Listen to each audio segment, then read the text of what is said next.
የአምላክን ይመስላል ወሰን ወሰን ድንግል ውበትሽ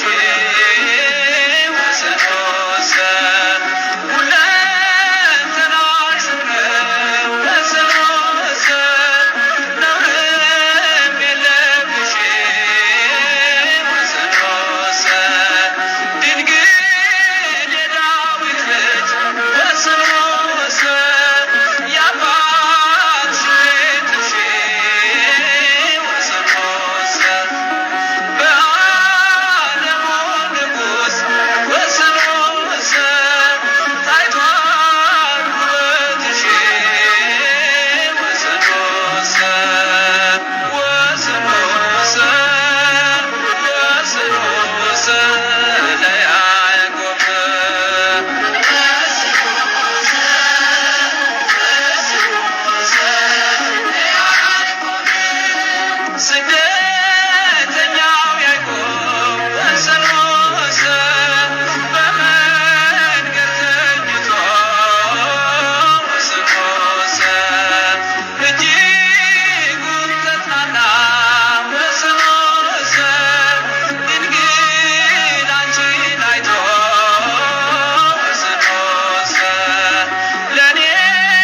አትብ ገጽው ኩልንታይ በትምህርተ መስቀል ስሰ ጊዜ ገጸይን መላ አካላተይ በትምህርተ መስቀል ሰለስተ ጊዜ እማዕትብ ኣለኹ። በስመ አብ ወወልድ ወመንፈስ ቅዱስ አሃዱ አምላክ አሜን። በስመ አብ ወወልድ ወመንፈስ ቅዱስ አሃዱ አምላክ አሜን። በስመ አብ ወወልድ ወመንፈስ ቅዱስ አሃዱ አምላክ አሜን። ይትባረክ እግዚአብሔር አምላክ አቦይነ ለዘአብጽሐነ እስከዛ ሰዓት ዘአቆመነ ውስተ ዛቲ አውደ ምሕረት ልዑለ ባህሪ እግዚአብሔር አምላኽና ብዓይነ ምሕረት ጠሚቱ ዝተባረኸን ዝተቐደሰን መዓልቲ ከም ዘውዓለና ዝተባረኸን ዝተቐደሰን ምሸትን ለይትን ድማ ይግበረልና አሜን። ክቡራን ዓይነተ እግዚአብሔር አቦታት ካህናት፣ ለአይካነ ምስጢር ኣሕዋት ዲያቆናት፣ አቦታት አዴታት፣ መናእስያት ህፃናት ብናይ ጌታ አምላኽ መድሓኒት ክርስቶስ ፍጹም ሰላም ኣብዘ ዘለናዮ ሰላም አምላኽ ምስ ኩላትና ህዝበ ክርስቲያን ይኹን አሜን። ደሓን ደው ዒልኩም ደሓን ደምሲኹም ከመይ ኢልኩም ኣምሲኹም ህዝበ ክርስቲያን? እግዚአብሔር ክብሪ ምስጋና ይብፅሓዮ አሜን። እምበኣር ከምቲ ሰላም ዘውዓለና እግዚአብሔር አምላኽና ሰላም ዘለዎ ምሸትን ለይትን ድማ ይግበረልና። ጉባኤ ቅዱሳን ዝባረኸ መድሃኒ ዓለም ኢየሱስ ክርስቶስ ጉባኤና ድማ ይባርከልና አሜን። በስመ አብ ወወልድ ወመንፈስ ቅዱስ አሃዱ አምላክ ስም በቅዱስ ሥላሴን ዘአምን ወእት ማኅፀን ከደከ ሰይጣን በቅድሚ ዚአቲ እመ ቅድስት ቤተ ክርስቲያን እንተ ኢትስሜ ማርያም ጽዮን ለዓለም ዓለም ንአኩ ተከዚን ሰባሃ ከንባርከ ከዚን ተአምነ ከንስእለከ እግዚአብሔር ተወቃ ከንገንለ ከዚን ቀን ለስምከ ቅዱስ ሰግለ ከዘለከ ይሰግድ ኩሉ ብር ኮለከት ከንኩሳን አንተ ውእቱ አምላክ አማልክት ወእግዚአ አጋእስት ወንግሥ ነገሥት አምላክ አንተ ለኩዘ ሥጋ ወለኩላ ዘነፍስ አንጽአ ከነበ ከመሃርን ቅዱስ ወልድከ እንዘንብላ አንተ መሳሰበ ጸልይ ከመዘበል አቡነ ዘበሰማያት አሜን። አቡነ ዘበሰማያት ይትቀደስ ስምከ ትምጻእ መንግሥትከ ወይኩን ፈቃድከ በከመ በሰማይ ከመ በምድር ሲሳየነ ዘለለ ዕለተነ ሀበነ ዮም ህድግ ለነ አበሳነ ወጌጋየነ ከመ ንሕነግ ለዘአበሰ ለነ ኢታብአነ እግዚኦ ውስተ መንሱት አላ አድኅነነ ወባልሐነ እምኩሉ እኩይ እስመ ዚአከ ይእቲ መንግሥት ኃይል ወስብሐት ክብር ለዓለመ ዓለም አሜን። በሰላም ቅዱስ ገብርኤል መልአክ ወግዝእትነ ማርያም ሰላም እለኪ ድንግል በህልናች ወድንግል በሥጋች መግዚአብሔር ጸወት ሰላም እለኪ ብሩክት አንቲ እምአንስት ፍሬ ከርሥኪ ተፈሥሒ ፍስሕቲ ኦ ማርያም ምልዕተ ጸጋ እግዚአብሔር ምስሌኪ ሰአሊ ወጸሊ ምህረተ በእንቲአነ ሀበ ፍቅር ወልድኪ ኢየሱስ ክርስቶስ ከመ ይስረይ ለነ ኃጣውኢነ ተማኅፀነ ብኪ ጸሎተ ሃይማኖት ነአምን በአሐድ አምላክ እግዚአብሔር አብኀዜ ኩሉ ገባሪ ሰማያት ወምድር ዘያስተርእዮ ወዘኢያስተርእዮ ነአምን በአሐዱ እግዚእ ኢየሱስ ክርስቶስ ወልደ አብ ዋሕድ ዘወሉ ምስለ መንፈጠር ዓለም ብርሃን ዘእምብርሃን አምላክ ዘባን ዘባመን ዘተወልደ ወአኮም ዘተገብረ ዘኦሪ ምስለ መለኮቱ ዘበት ኩሉ ኮነ ዘእንበለ ይስአሎ ዘኮነ ወኢምንትኒ ዘበሰማይኒ ወዘበ ምድር ዘበእንቲአነ ለሰው በእንተ መድኃኒት ተወርደ እምሰማያት ተሰብአ ወሰጎም መንፈስ ቅዱስ እማርያም እምቅድስት ድንግል ኮነ በሲኦ ሰለ በእንቲአነ በመዋዕለ ጲላጦስ ጴንጠናዊ ሃመ ወመተ ወተቀርበ ተንሥአ እሙታን አመ ሳልስት ዕለት በከመ ጽሑፍ ጾታ መጻሕፍት ዐርገ በስብሐት ውስተ ሰማያት ወነበረ በየማነ አቡሁ ዳግም ይመጽእ በስብሐት ይኰነን ሕያዋን ወሙታን ወአልቦ መኃልቅ ለመንግሥቱ ወነአምን በመንፈስ ቅዱስ እግዚእ ማሕየዊ ዘሰረጸ እምአብ ንስግድለቱ ወንሰቦ ምስለ አብ ወወልድ ዘነበ ነቢያት ወነአምን በአሐቲ ቅድስት ቤተ ክርስቲያን እንተ ለዓለ ኩሉ ጉባኤ ዘሐዋርያት ወነአምን በአሐቲ ጥምቀት ለስርዓተ ኃጢአት ዘፈሰ እምታ ወሕይወተ ዘይመጽእ ለዓለመ ዓለም አሜን። ቅዱስ ቅዱስ ቅዱስ ቅዱስ እግዚአብሔር ጸባኦት ፈጽሞ ሰማያት ወምድረ ቅዱሳተ ስብሐቲከ ንሰግድ ለከ ክርስቶስ ምስለ አብከ ሰማያዊ ወመንፈስከ ቅዱስ ማሕየዊ እስመ መጻእከ ወአድኀንከነ እሰግድ ለአብ ወወልድ ወመንፈስ ቅዱስ አሐተ ስግደተ እሰግድ ለአብ ወወልድ ወመንፈስ ቅዱስ አሐተ ስግደተ እሰግድ ለአብ ወወልድ ወመንፈስ ቅዱስ አሐተ ስግደተ እሰግድ ለአብ ወወልድ ወመንፈስ ቅዱስ አሐተ ስግደተ እንዘ አሐዱ ሰለስቱ አሐዱ ይሠለሱ በአካላት ወይተዋሐዱ በመለኮት ሰግድ ለእግዝእትነ ማርያም ድንግል ወላዲተ አምላክ ሰግድ ለመስቀለ እግዚእነ ኢየሱስ ክርስቶስ ዘተቀደሰ በደሙ ክቡር መስቀል ኃይልነ መስቀል ጽንዕ መስቀል ቤዛነ መስቀል መድኃኒተ ነፍስነ አይሁድ ክህዱ ንሕነሰ አመነ ወእለ አመነ በኃይለ መስቀሉ ድኅነ ስብሐት ለአብ ስብሐት ለወልድ ለመንፈስ ቅዱስ ይደልዎም ለአብ ለመንፈስ ቅዱስ ስብሐት ለአብ ስብሐት ለወልድ ለመንፈስ ቅዱስ ይደልዎም ለአብ ለመንፈስ ቅዱስ ስብሐት ለአብ ስብሐት ለወልድ ለመንፈስ ቅዱስ ይደልዎም ለአብ ወልድ መንፈስ ቅዱስ ስብሐት ለእግዝእትነ ማርያም ድንግል ወላዲተ አምላክ ይደልዋ ለእግዝእትነ ማርያም ድንግል ወላዲተ አምላክ ስብሐት ለመስቀለ እግዚእነ ክርስቶስ ይደልዎ ለመስቀለ እግዚእነ ክርስቶስ ክርስቶስ በምሕረቱ ይዘከረነ አሜን። አመዳግም ምጽአቱ እያስተኀፈረነ አሜን። ለሰብሖተ ስሙ ያንቅሐነ አሜን። ወበአምልኮቱ ያጽንዓነ አሜን። እግዝእትነ ማርያም ድንግል ወላዲተ አምላክ አርጅ ጸሎተነ አሜን። ወአስተስሪ ኩሎ ኃጢአተነ አሜን። ቅድመ መንበሩ ለእግዚእነ አሜን። ለዘአብልዐነ ዘንተ ህብስተ እስመ ለዓለም ምሕረቱ ወለዘአስየነ ዘንተ ጽዋዓ እስመ ለዓለም ምሕረቱ ወለዘ ሰርዓለን ንስያነ ወአራዘነ እስመ ለዓለም ምሕረቱ ወለዘ ተአገሰለነ ኩሎ ኃጢአተነ እስመ ለዓለም ምሕረቱ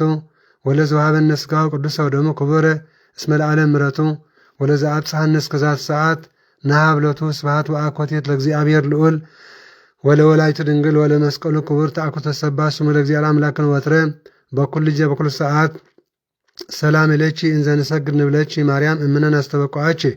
ማርወናዊ ተማህፀን ነብቺ በእንተ ሐና እምቺ ወያጭም አብጭ ማበርኒያም እንግል ባሪች ጸሎተ እግዝእትነ ማርያም እንግል ወላዲተ አምላክ ተአብየ ነፍሴ ለእግዚአብሔር ታሴ መንፈሴ በአምላቼ ወመድኃኔ እስመሪ የማማል አመቱ ናም ዜስ ያስተወጽኡኒ ኩሉ ትውልድም እስመ ገብረ ዲታ ኃይል አቤተ ቅዱስ ምለ ሳህልኒ ለትውልደቱ ለለ ይፈርዎ ወገብረ ኃይለ መዝራዕቱ ወዘሮሙ ለለ አቢ ሁልና ልብሙ ነሰቶም ለሃየላን እምናብርቲየሙ አብዩ ለታን ወአጽቀበሙ በረከት ለሮባን ፈኖሙ እራቆም ለወላኑ ተወከፈ ለእስራኤል ቁልዮ ተዘከረ ሳሎ ዘይቤሎሙ ለአቡነ አብርሃም ወለዘውር እስከ ለዓለም ዓለም አሜን። ስብሐት ለአብ ወወልድ ወመንፈስ ቅዱስ ይእዜኒ ወዘልፈኒ ወለዓለም ዓለም አሜን። ባርክኒ ቀድስኒ ወአንጽህኒ እግዝእትየ ማርያም ለምነ ወለተ ብርሃን በረከትቺ ይህድር በላዕሌን ለዓለም ኩልነ ማኅበር ትንሣኤ ወዳሴያ ለእግዝእትነ ማርያም ድንግል ወላዲተ አምላክ ዘኢትነበብ በዕለተ ሐሙስ ጸሎታ በረከታ ወምሕረተ ፍቁር ወዳ ያሃሉ ምስለ ኩልነ ህዝበ ክርስቲያን ወምስለ ኩልነ ማኅበር ትንሣኤ ለዓለም ዓለም አሜን። እጽን ተርእየ ምስየ በነደ እሳት ውስተ ገዳም ወአጻቁያ ኢትውኢ ትመስል ማርያም ድንግል ዘእንበለ ርኩስ ተሰብአ መንሃ ቃለ አብ ወያው እሳተ መለኮት ለድንግል እምድኅረ ወለተ ድንግልናሃ ተረንኮሎ ከተወለጠ ኮነ ወለ ጓለም ሕያው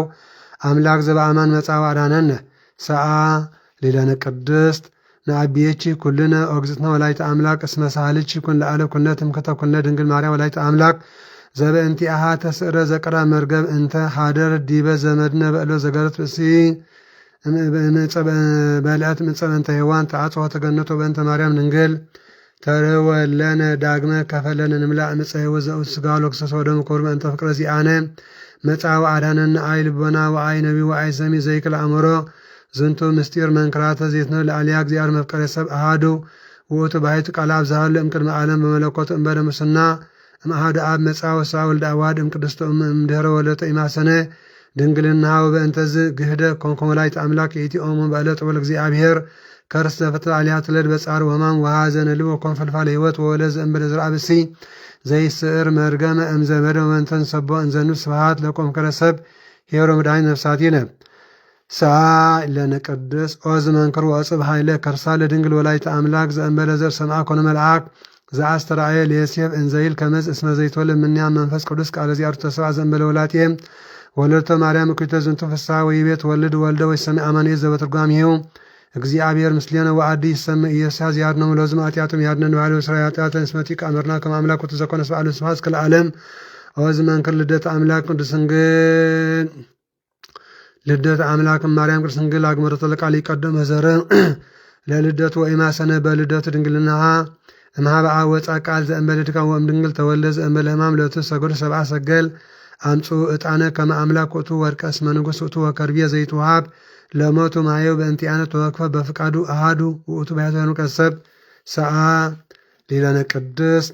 ኦዝ መንክር ነስአ አሃዱ አጽመም ጎወለ አዳም ወለሃኮ እምኔ ብስተ ኩሎ ፍጥረት ጓለም ሕያው ተወ በጊዜ ቃለ አብ ተሰብአም ቅድስት ድንግል ወተሰሚ አማኑኤል በእንተ ንስአል ሀቢሃ ኩሎ ጊዜ ከመ ታስተስር በእንቲአነ ሀበ ፍቁር ወልዳ ሂዝባሃ ኩሎም ቅዱሳን ወሊቃነ ጳጳሳት እስመ አምጸት ሎም ዘቻጽኖ ለነቢያትኒ አምጸት ሎም ለዘበንቲአ ተነብዮ ወለሐዋርያትን ወለደት ሎም ዘሰበኩ በስሙ ዝተቆላስና አፈ ዓለም ለሰማዕት ወለማይምናን ወጻም እኒሃ ዝተጋደሉ በእንቲአ ኢየሱስ ክርስቶስ በላ ጽጋት ወብዚታ ቅንስ በቤት ሳሉስ መምጻው አዳነነ ሰዓ ሊለነ ቅድስት መሃለ እግዚአብሔር ለዳዊት በጽድቅ ወኢነስ እስመ እንፍሬ ከርስከ አነብር ዲበ መንበርከ ወሰበ ተወኮብቱ ጻድቅ ከመ እምኔ ተወለድ ክርስቶስ በሥጋ ፈቀደ ኢየሱስ ወይርከብ ማኅደሮ ለእግዚአብሔር ቃል ወፈጸመ ዘንተ በአቢትካው ምጽራ በንፈስ ወይቤናው ሰማዕናው በኤፍራታው ማኅደሮ ለአምላከ ያዕቆብ እንተ ኢት በተልሔም ዘሃርያ አማኒ የተወለዱ ስቴታ በሥጋ ለመድኃኒት ዘአነ ከአቢቤላ ካለም ነቢያት አንተ ቤተልሔም ምድረ ኤፍራታ ኢትታተ እምነገሥተ ይሁዳ እስመ እምኔች ይወፅእ ንጉሥ ዘይሬም ለሕዝቤ እስራኤል ኦዝ ነገር ለእሉ ለተነበየ ዘባሕዱ መንፈስ በእንተ ክርስቶስ ለቱ ስብሐት ምስሌ ራቡ መንፈስ ቅዱስ እስከ ለዓለም ሰዓ ሊለነ ቅድስት ዳዊት ዘነግሠ ለእስራኤል አመ ይትነሡ ለዓሊ ዕልዋን ፈተወ ይስታይ ማየ ማዕዘተ ቤተልሔም ፍጡነ ተንሱ መላእክት ሀራ ወተቃተሉ በውስጠት እንተ ዕልዋን ወአምጽኡ ለቱ እተ ማየ ዘፈተወ ይስታይ ወሰበር የውቱ ጻድቅ ከመ አጥሙ መጦሙ ነፍሶሙ ለቀልብ እንቲአሁ ከአብ እተማይ እሰተ እምኔው ተህልቀሎት ጽድቅ እስከ ለዓለም አማን መንሰማት አማን ለዘዓለም ከአብ ደሞ በእንተ እግዚአብሔር ወተአጎስ መተ መሪር በእንተ መንግሥተ ሰማያት ተሳሃልን በከበ ሳልከ ሰአ ሄያነ ቅድስት አሃዱ ዘእም ቅዱስ ሥላሴ ርእዮ ትትናነ አጽንነ ሰማያት መጽአ ወሃደረ ውስተ ከርሰ ድንግል ወኮነ ሰብአ ከማን ዘእንበለ ኃጢአት ባሕታ ወተወልደ በቤተልሔም በከመ ሰበኩ ነቢያት አድኃነነ ወበዘርነ ወረስያነ በዚአሁ ሰአ ሌላነ ቅድስት ሳይለነ ማርያም እምነ ወመለግዚነ ወልቺ መሐረነ ዋርስዮ ይረስየነ በየማነ ያቁመነ ለዓለም ዓለም አሜን። በስመ አብ ወወልድ ወመንፈስ ቅዱስ ጸራ ለእግዝእትነ ማርያም ድንግል ወላዲተ አምላክ ወሀብተ ረድኤተ ለእግዚእነ ወአምላክነ ወመድኃኒነ ኢየሱስ ክርስቶስ ሳህሎ ምሕረቱ ያህሉ ምስለ ኩልነ ሕዝበ ክርስቲያኖ ምስለ ኩልነ ማኅበረሰብ ምስለ ሀገሪትነ ምድረ አጋዚት ኩለ ዓለም ለዓለም ዓለም አሜን።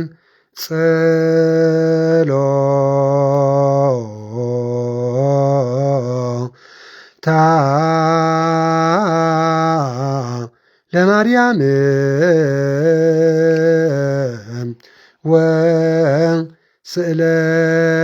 ወስእለታ ለኩልነ ሕዝበ ክርስቲያን ቀበነ ማተ ወልዳ ጸሎታ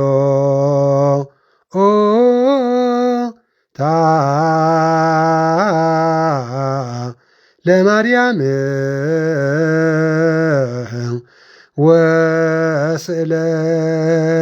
ወስእለታ ለማኅበርነ ማኅበር ትንሣኤ ቀባ ማተ ወልዳ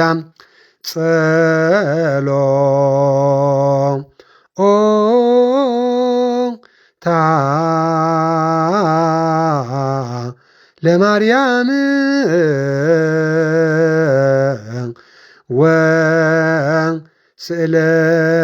ወስእለታ ለሀገሪትነ ምድረ አጋዚት ኩለ ዓለም እቀባ ማተ ወልዳ ጸሎታ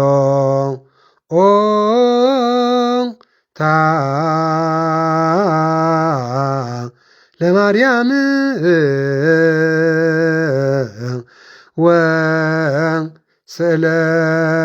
ወስእለታ ለኩልነ አግበርቲከ ወአይማቲከ ኩሎም ክርስቶሳውያን ውለት እንከ ሥላሴ ቀበሙ ማተ ወልዳ እግዚኦ መሐረነ ክርስቶስ እግዚኦ መሐረነ ክርስቶስ እግዚኦ መሐረነ ክርስቶስ ባርከነ እግዚኦ አምላክነ ውስተ ሰማይ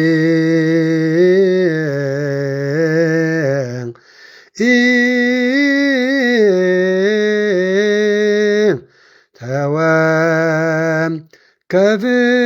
ጸሎተነ መሐረነ እግዚኦ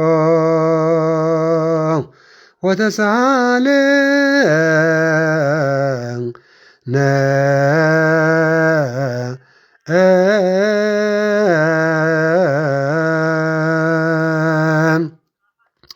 መሐሪ አምላክ መሐረነ ሰላም ላሳልና ጋስት ዓለም ሥላሴ ምሕረትን ንያዴና ቅዱስ ድንግል ማርያም አምላክ በረከትና ይኩሎም ቅዱሳን ሕርያን እግዚአብሔር አምላክ ተረዳን ይሓልወና ሰላም ዘውዓለና መድኃኔ ዓለም ኢየሱስ ክርስቶስ ሰላም ዘሎ ምሸት ለይት ይግበረልና አሜን። ጸልና ጸሎት ይቀበለና በዓይነ ምሕረቱ ጠምተና ንያዴና ቅዱስ ማርያም ወላዲተ አምላክ በረከት ረድኤትን ናይ ኩሎም ቅዱሳን ሕርያን እግዚአብሔር አምላክ ተረዳነት ይሓልወና እግዚኦ መሐረነ ክርስቶስ አቡነ ዘበሰማያት አሜን። አቡነ ዘበሰማያት ይትቀደስ ስምከ ትምጻእ መንግሥትከ ወይኩን ፈቃድከ በከመ በሰማይ ከማሁ በምድር ሲሳየነ ዘለለ ዕለተነ ሀበነ ድግለነ አበሳነ ወጌጋየነ ከመ ንሕነግ ለዘአበሰ ለነ ታብአነ እግዚኦ ውስተ መንሱት አላ አድኅነነ ባልሃነም ኩሎ እኮይ እስመ ዚአከ ይእቲ መንግሥት ኃይል ወስብሐት ክብር ለዓለም ዓለም በሰላም ቅዱስ ገብርኤል መልአክ እግዝእትነ ማርያም ሰላም እለኪ ድንግል በሕሊናኪ ወድንግል በሥጋኪ እመ እግዚአብሔር ጸባኦት ሰላም እለኪ ብርክት አንቲ ኢማንስ ወይ ከርስቺ ተፈሲህ ስተይ ኦ ማርያም ተጸጋ እግዚአብሔር ምስለ ሰአሉ ጸልይ መርተበንቲ አነ ሀበ ፍቅር ወልድች ኢየሱስ ክርስቶስ ከመ ይስረይ ለነ ኃጣውኢነ ተማኅፀነ ብቺ አሜን። በክርስቶስ ክርስቲያን በወልድ ውሉዳን በመንፈስ ቅዱስ መንፈሳውያን ተሰመኹም ናይ ልዑል እግዚአብሔር አምላኽና ፍቁራን ስድራ ቤት መፍቀርቲ ዓዲ አክሱም ማርያም ተረዳነት ናይ ኩሎም ቅዱሳን ነቢያት ቅዱሳን ሐዋርያት ጻድቃን ሰማዕታት በረኸቶም ይሓልወና ሓለኹም ደሓን ደው ኢልኩም ከመልኩም አንቺም ህዝበ ክርስቲያን ባር ካብዚ ቀፂልና ቅዱስ ቃል እግዚአብሔር አምላክ ክንሰምዕ ናይ ዕለቱ ቃል ወንጌል ዓመታዊ በዓልን ወርሓዊ በዓልን መጽሓፈ ስንክሳር ከምኡ ድማ መጽሓፈ ግብረ ሐዋርያት ምዕራፍ 16 ሎም ምሸት ከነንብብ ኢና። እዚ ገበር እግዚአብሔር አምላክ ምስጋና ይኹኖ አላዒሉ ከጀምረና አጀምር ድማ ከፈጽመና እግዚአብሔር አምላክ ናቱ ሰናይ ፍቃድ ይኹን። ኩላትና እዚ ቪድዮ ሸር ንግበሮ ኩሉ ህዝብና ምሳና ሓቢሩ መታን ክመሃር ቃለ ወንጌል ኩሉ ህዝብና ምሳና ሓቢሩ መታን ክሰምዕ ዓመታዊ በዓልን ወርሓዊ በዓላትን መጽሓፈ ስንክሳር መጽሓፈ ግብረ ሐዋርያት ኩሉ ህዝብና ምሳና መታን ክከታተል ኩልኩም ክትኣቱ ከለኹም ቃል አምላክ ኩሉ ግዜ ሸር ግበርዎ ቅልጥፍ ኢልኩም ንሕዳእ ኩልኩም ናብ ፌስቡክ ናብ ፓብሊክ ናብ ኩሉ መራኸቢ እንድሕር ዘርጊሕኹምሞ ንብዙሕ ህዝቢ ናይ በረከት ህዝቢ ክትኮኑ ትኽእሉ ኢኹምሞ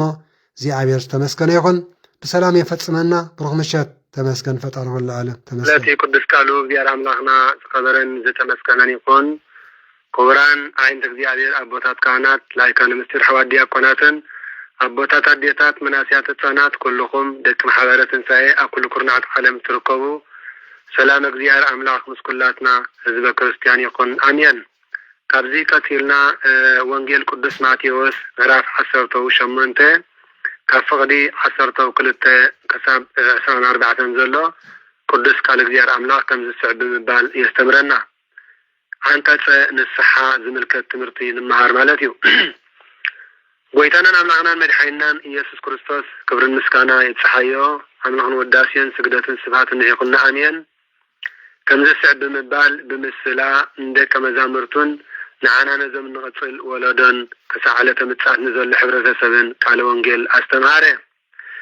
ማለት 100 ኣባጊዕ ዘለዎ ሰብኣይ እንተሎ ካብኣተን ሓደ እንተጠፍኦ ነተን 99 ኣባጊዕ ኣብ ጎቦታት ሓዲጉ ነቲ ዝጠፍኦ ክደሊ ዶ ኣይከይድን እዩ በሎም። እንተረኸቦ ድማ ካብተን 99 ዘይጠፍኣ ኣባጊዕ በቲ ጠፊኡ ዝነበረ እሞ ዝተረኽበ ብኡ ኣዝዩ ከም ዝሕጎስ ብሓቂ እብለኩም ኣለኹ በለ። እምበኣር 100 ኣባጊዕ ዝተባሃለ 100 ነገደ መላእክት ዘለዎ ጎይታናን አምላኽናን መድሓኒናን ኢየሱስ ክርስቶስ እዩ። ካብቶም 100 ነገደ መላእክቲ ሓደ ነገደ ዲያብሎስ ብትዕቢቱ ብክሕደቱ ካብ ሰማያዊ ክብሪ ምስ ወደቀ አዳም መበል 100 ተቆፅረ። ኣቦና አዳም ድማ ድሒሩ ሔዋን ብዘምፀቶ ስሕተት ብስሕተቱ ተዓናቂፉ ወደቀ እሞ ን100 ዓመት ዝኣክል ሱባኤ ከኣቲሉ ኣብ ቀላይ ደብረ ቅዱስ ሱባኤ ምሰኣተወ ግን ጎይታናን አምላኽናን መድሓኒናን ኢየሱስ ክርስቶስ ነሆ ባህሪ መላእክቲ ክለብስ ኣይበለን። ዕብራውያን 2:16 እንታይ ደኣ ንዘርኢ አብርሃም አልዓለ ከም ዝበሎ ባህሪ ሰብ ተዋሂዱ ንአዳም ከድሕን መፀ ካብ ጓልጓልካ ተወሊደ 5 መዓልትን ፍርቓ ሰዓትን ከድሕነካ ብምባል ቃል ኪዳን ኣተወሉ። እዚ ቃል ኪዳን ዝምስኣተወሉ ኣቦና አዳም ድማ እግዚአብሔር ምሕር እንዳበለ ነስሓ ኣትዩ ኣብዚ ምድሪ እዚ ምስ ረኸቦ እግዚአብሔር አምላኽና ካብቶም ንስሓ ዘይደልዩ 99 ቅዱሳን መላእክቲ ነገደ መላእክቲ በቲ አዳምን ሔዋንን ዝኣተውዎ ነስሓ ኣዝዩ ብድሕነት አዳም ከም ዝሕጎስ ብሓቂ እብለኩም ኣለኹ ለና። ከምኡ ድማ ካብዞም ንኣሽቱ ሓደ እኳ ክጠፍእ ፍቃድቲ ኣብ ሰማያት ዘሎ ኣቦይ ወይ ከዓ ኣቦኹም ኣይኮነን ንብል ካብ ቅዱሳን ነቢያት ካብ ቅዱሳን ሐዋርያት ካብ ቅዱሳን ጻድቃን ሰማዕታት ወላ ሓደ እኳ ካብ ኩላትና ህዝበ ክርስቲያን ብመልክዕን ምስልና ጋኣስተ ዓለም ስላሴ ዝተፈጠርና ወላ ሓደ እኳ ግዛእ ዲያብሎስ ክኸውን ዝደሊ የለን። እግዚአብሔር ኩላትና ክንድሕን እዩ ዝምነየና ዝደልየናን ማለት እዩ። ስለዚ ንሕዋት ምግሳጽ ከም ዝግባእ ብድሕሪ ዝጎይታ ከም ዝበለ ሓውካ እንተበደለካ ከድካ ንስኻ ንሱን ኣበይንኹም ኮንኩም ግን ሓዮ እንተ ሰማዓካ ንሓውካ ረባሕካ እንተ ዘይሰማዓካ ግና ኩሉ ነገር بأف كلتا ويسلستا مسخاكر يزقوم مو أبقالعي قزيه حادة ويكلتا مساخا وسد بلا أوري زداقم عسرتو تشعاتي كاب حادك ساب حمشتا كمون كالعي كورنتوس معراف عسرتو سلستا فقد حادك الملكات مغل سلذي نعاتهم انت زي سمعهم دما نبيتا كريستيان نقوبعي مؤمنان نعبات نفس نقاهن نقر بلا نبيتا كريستيان انت زي سمعه نعابا نفسي انت زي سمعه قنا كم آرمينن كم زي نسحن كم حاتياتنيان قصرو كم حاتياتنيا يخون بلا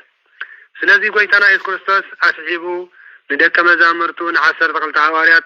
أمدرز عسرو السماي أسر كهون أمدرز فتحو دما السماي فتح كهون كم مقانو سلطانة كهنات هابم سماوي شمات هابم كم زدما بلم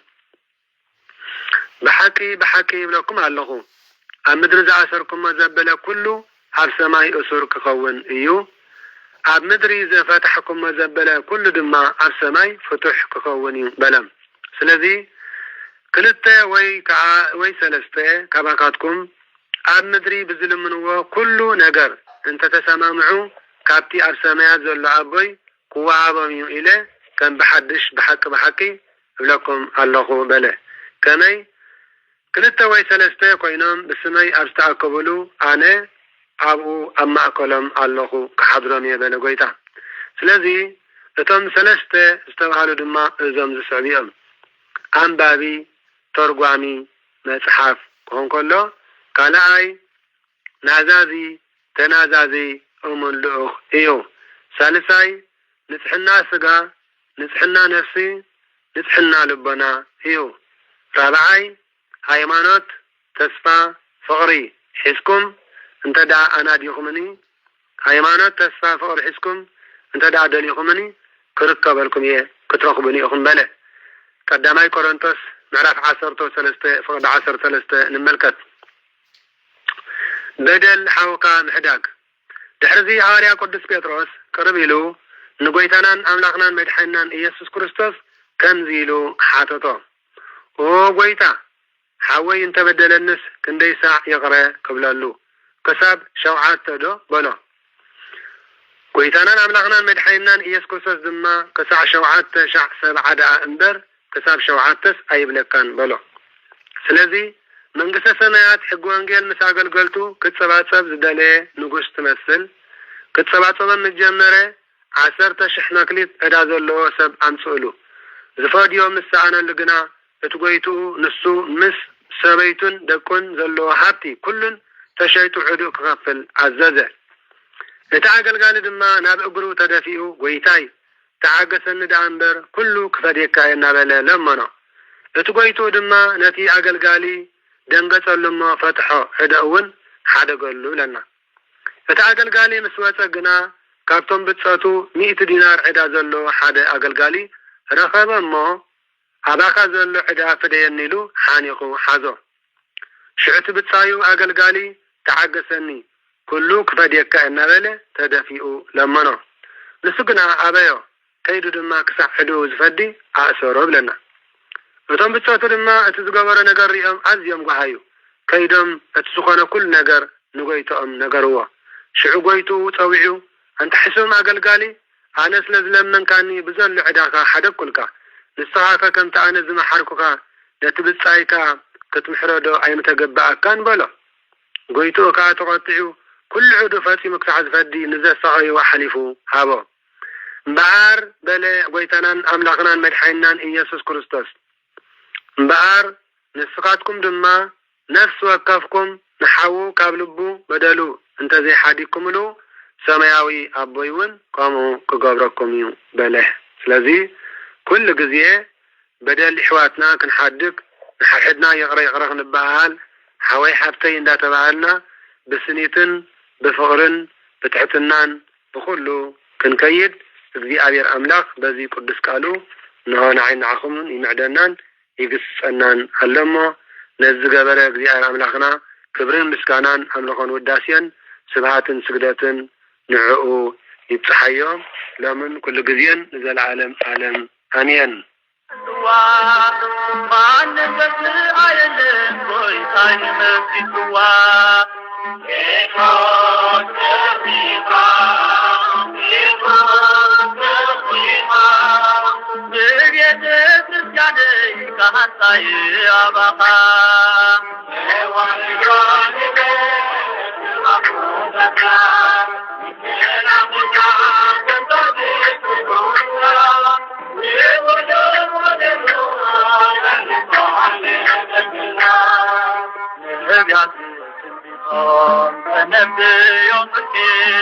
ሐዋርያት ከቶም ተናገርኪ ጻድቃን ገዳሙ አባብስ በኒኖ በማይታት ተይዘህ አስብ ደሞ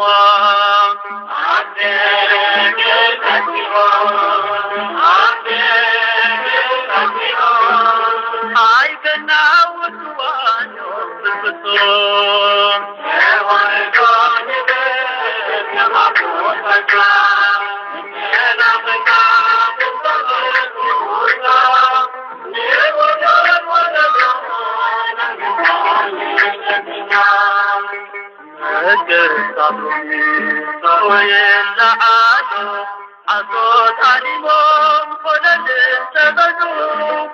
كلهم قدوسان كسنعنا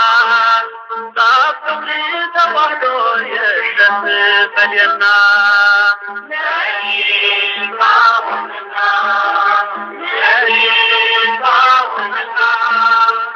أملك أبهلو سنا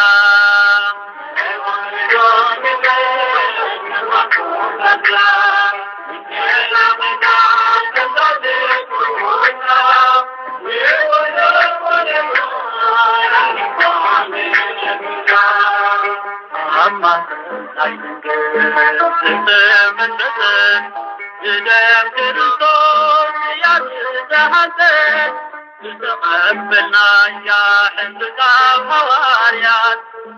وحده تساوي تهتمنا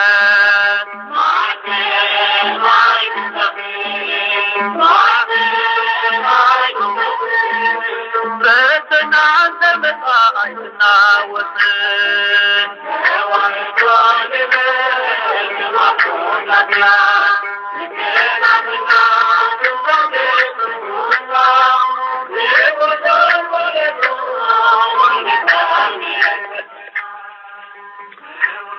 أمين فلتي قدس كالو بزيار أملاقنا زخبرن زتنسكنن يكون توحدو نبال كما بطاتنا نكناخنا كم تعزت نحلنا نولد ولدو نحلفانا بدتنا زبل تبارك مزمور كنسمع صنحنا مالتيو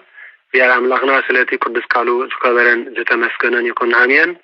سلذي زماريا ملأختي اسمع لنا نزمرتي حواتنا بزمار دياكون تكلا ايمانوت حاو هناك نقرنا تصنح مزمور اسكانت حيو نقزي أملاقنا أمين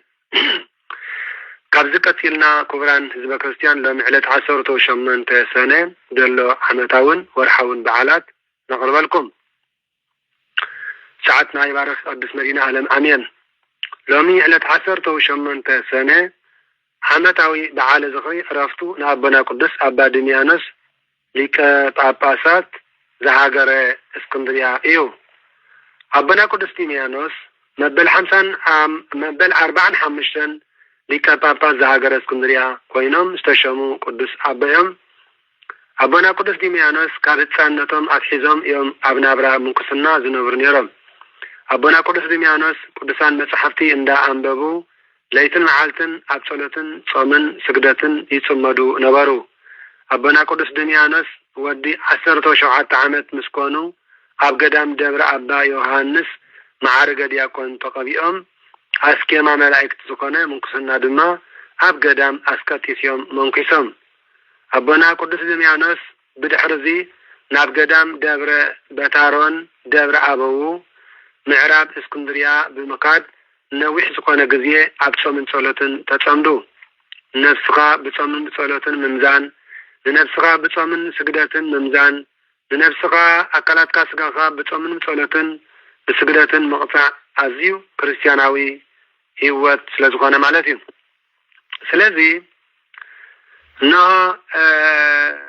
بدحرزي ناب قدام دبر تارون دبر أبو معراب اسكندرية بمقاد نويح زغانا قزيه أبسو من صلاة تصمدو أبونا قدس بيتروس ليكا باباس كوينام أبقبسي مستشامو نعبا دميانس دما متان كتحقزاني نعم سايتقنت بلوه أبونا دميانس دما أبوخان أديخان أخبر سلا تبل كالوانجيل الشحر إلهم تعزيزهم قدو أما أب منبر باتريارك كوينام أب سرح قطبسنا يحقزوهم نبارو أبونا قدس بيتروس رسالي كان باباسات نوي عمتات أقلقيلهم مس عرفوا دما ناتهم متكاتا من تقوانو كلهم إبسكوباسات أبوتات تأكيبهم نعبا ديميانوس ليكا باباس كيرام شموه بزي كمزي قدسنا دما 33 عمت أقلقلو صلاتن تقا بركتن يا أبا ديميانوس مسكولاتنا حزب كريستيان يكون آمين كلاي وعامتاوي بعد ذكري أبا إسدرس سمعتيو أبا إسدرس سمعتي صلاتمن تقا بركتمن مسكولاتنا حزب كريستيان يكون آمين آمين ورحوي بعالات لومي أنا سقطكمن ورحوي بعالات نسمع قال ذي أبيهر شمعان نبره شمعان ولع سئلاتنا متواتنا أمهنا لما نغرب ذي أبيهر مسكنا يبسحيو كم تعلتاوي نقول نقرص مسح نمسح درار ندرر لقعد معكمو زحجوزن زنابيون ندايان كم زلونا كنفلتن كنستوعلن دما يقبعنا مالاتيو سلازي ندايان متوات أمها سئلت أنا سقطكمن كان أقرب يقبعنا نزقود بس كلام لحظي كنسمع كلنا أبعدتاوي من نوابرنا أمين ورحوي بعلات لو معلت 18 سنة ورحوي بعال زغري مراد منفس قدس فاق لفاسيو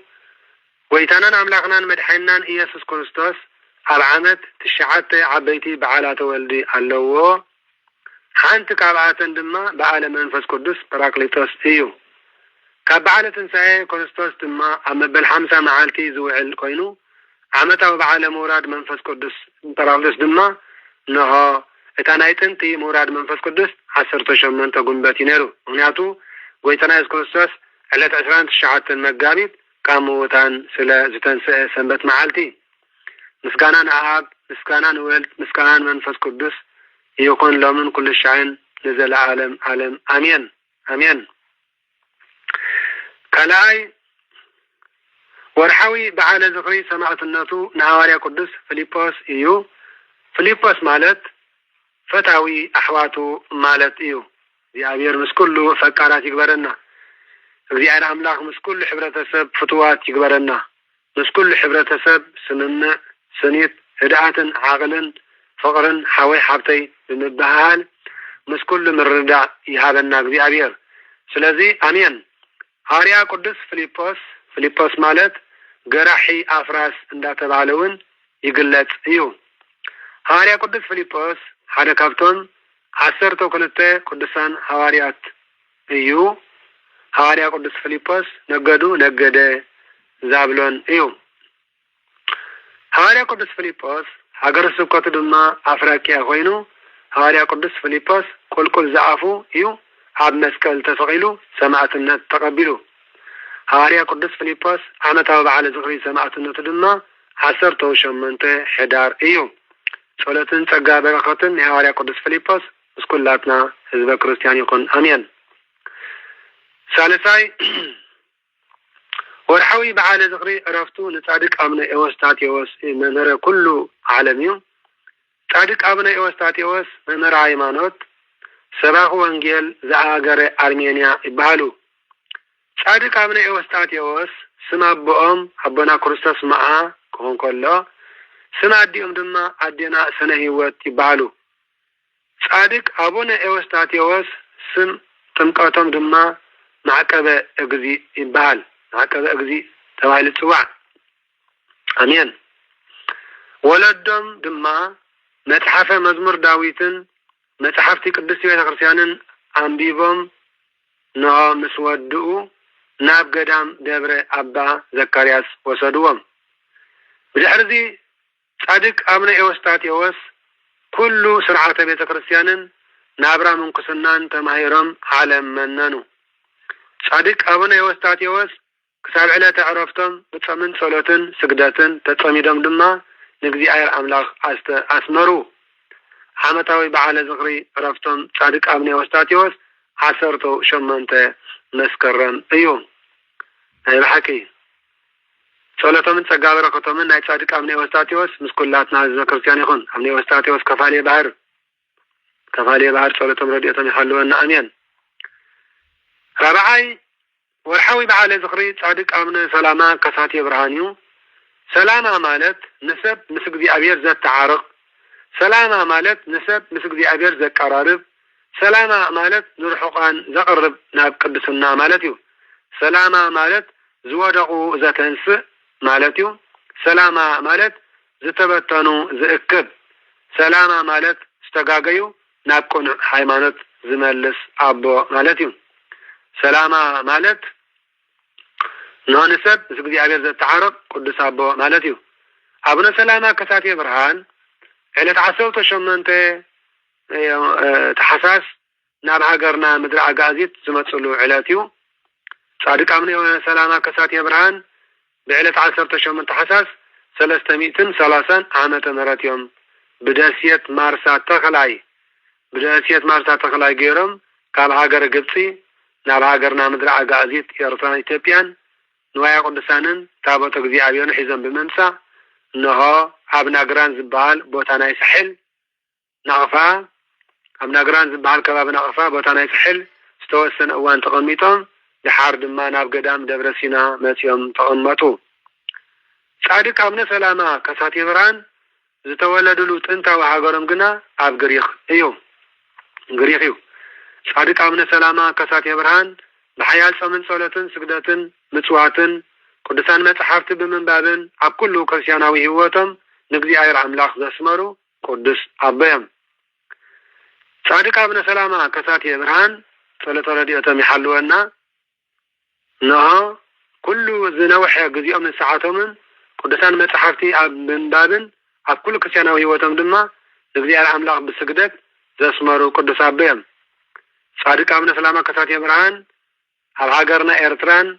عب كباب تقرأي كل إثيوبيان بزح قالوا وانجيل استمهيرهم عب مبل 250 عامتهم دما بعلت 26 حملة يوم عريفهم 26 حملة مبل 250 عامتهم عريفهم صادق أبو سلامة كساتي برهان لومي 10 شمن تقن والحاوي بعلى زغري ناب هاجرنا ممصام زنقر مصحف سنكساريو صلاة من تقابل رقطمن نايت صادق أبو سلامة كساتي برهان كلنا زمن كريستيان يكون آمين حمشاي ورحوي بعلى زغري عرفتو نهاوالي قدس يعقوب إبسكوبوس زهاجر يرساليميو حوالي قدس يعقوب ود أبنا قدس يوسف أرقاوي حلاوي أنا عدينا قدس رنجل مريم ولا يتعملكيو حوالي قدس يعقوب أبي يرساليم إبسكوبوس تشاي مدما بسبكاتن قداسيا يقلقل نبره عمتاو بعلى زغري عرفتو دما 10 شمنته حاملة أيوم صلاة بركة مسكولاتنا حزب كريستيان يكون آمين سلا كل نجار المدينة عالم كبر مسكانا يتحيو آمين كبران حزب كريستيان نايل حكي أنا نسكاتكم كل جزية أبيوتنا قدسان صومتي قدسان صليتي قدسان سجدتي قدسان مسوتي مسحف قدس أنبفتي تمهللتي سلا حمومان صلاة صليتي سلا أسرات صليتي سلا جياشة صليتي سلا زعرفوا صلاة صليتهم كوني قد بعنا مالتيو متماقيلهم زبالعو لقاسات توفى يندلون فكارات كوني قد بعنا إمو سلامك ذي عبر أملاخ مسكولاتنا ذكرتيان يكون آمين اسكنيشتاي تمرتكن معالينا بزعبا حتى تحقتات كريستيانا وسنة نقبار أبيوتنا كنقبر زلنا كريستيان كل جزية نكريستاس يك شتت زلوا نكريستاس يك مثل زلوا مالتي ما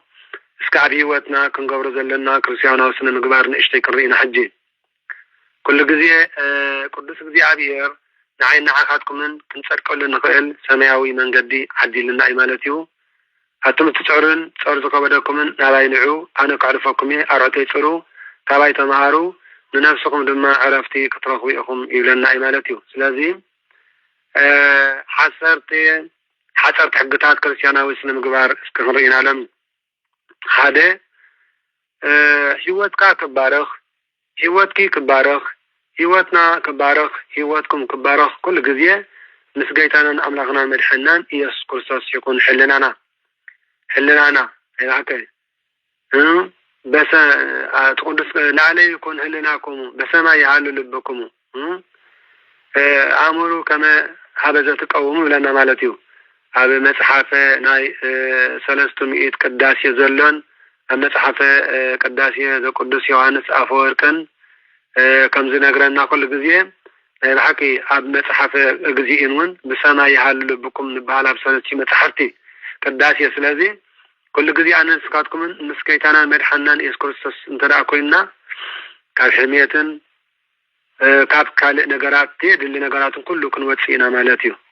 ህይወትና ቅድስና ዓይንና ቅዱስ እዝንና ቅዱስ ህዋሳትና በሐፈሹ ልሳና ቅዱስ ነገር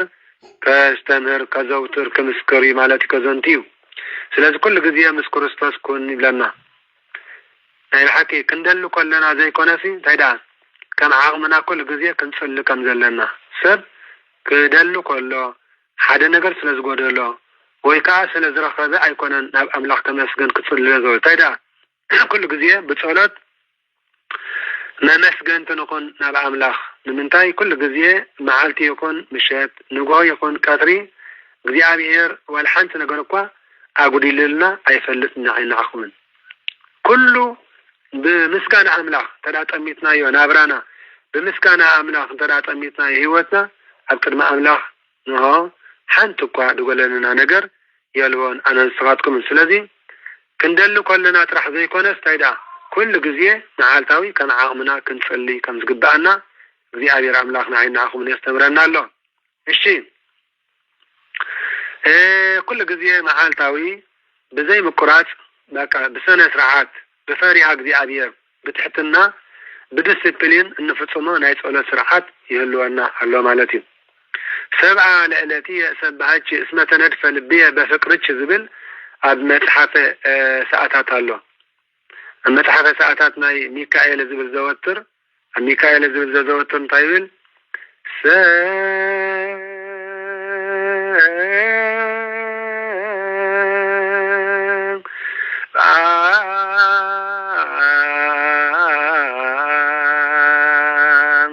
ለዕለት የሰባች እስመ ተነድፈ ልብየ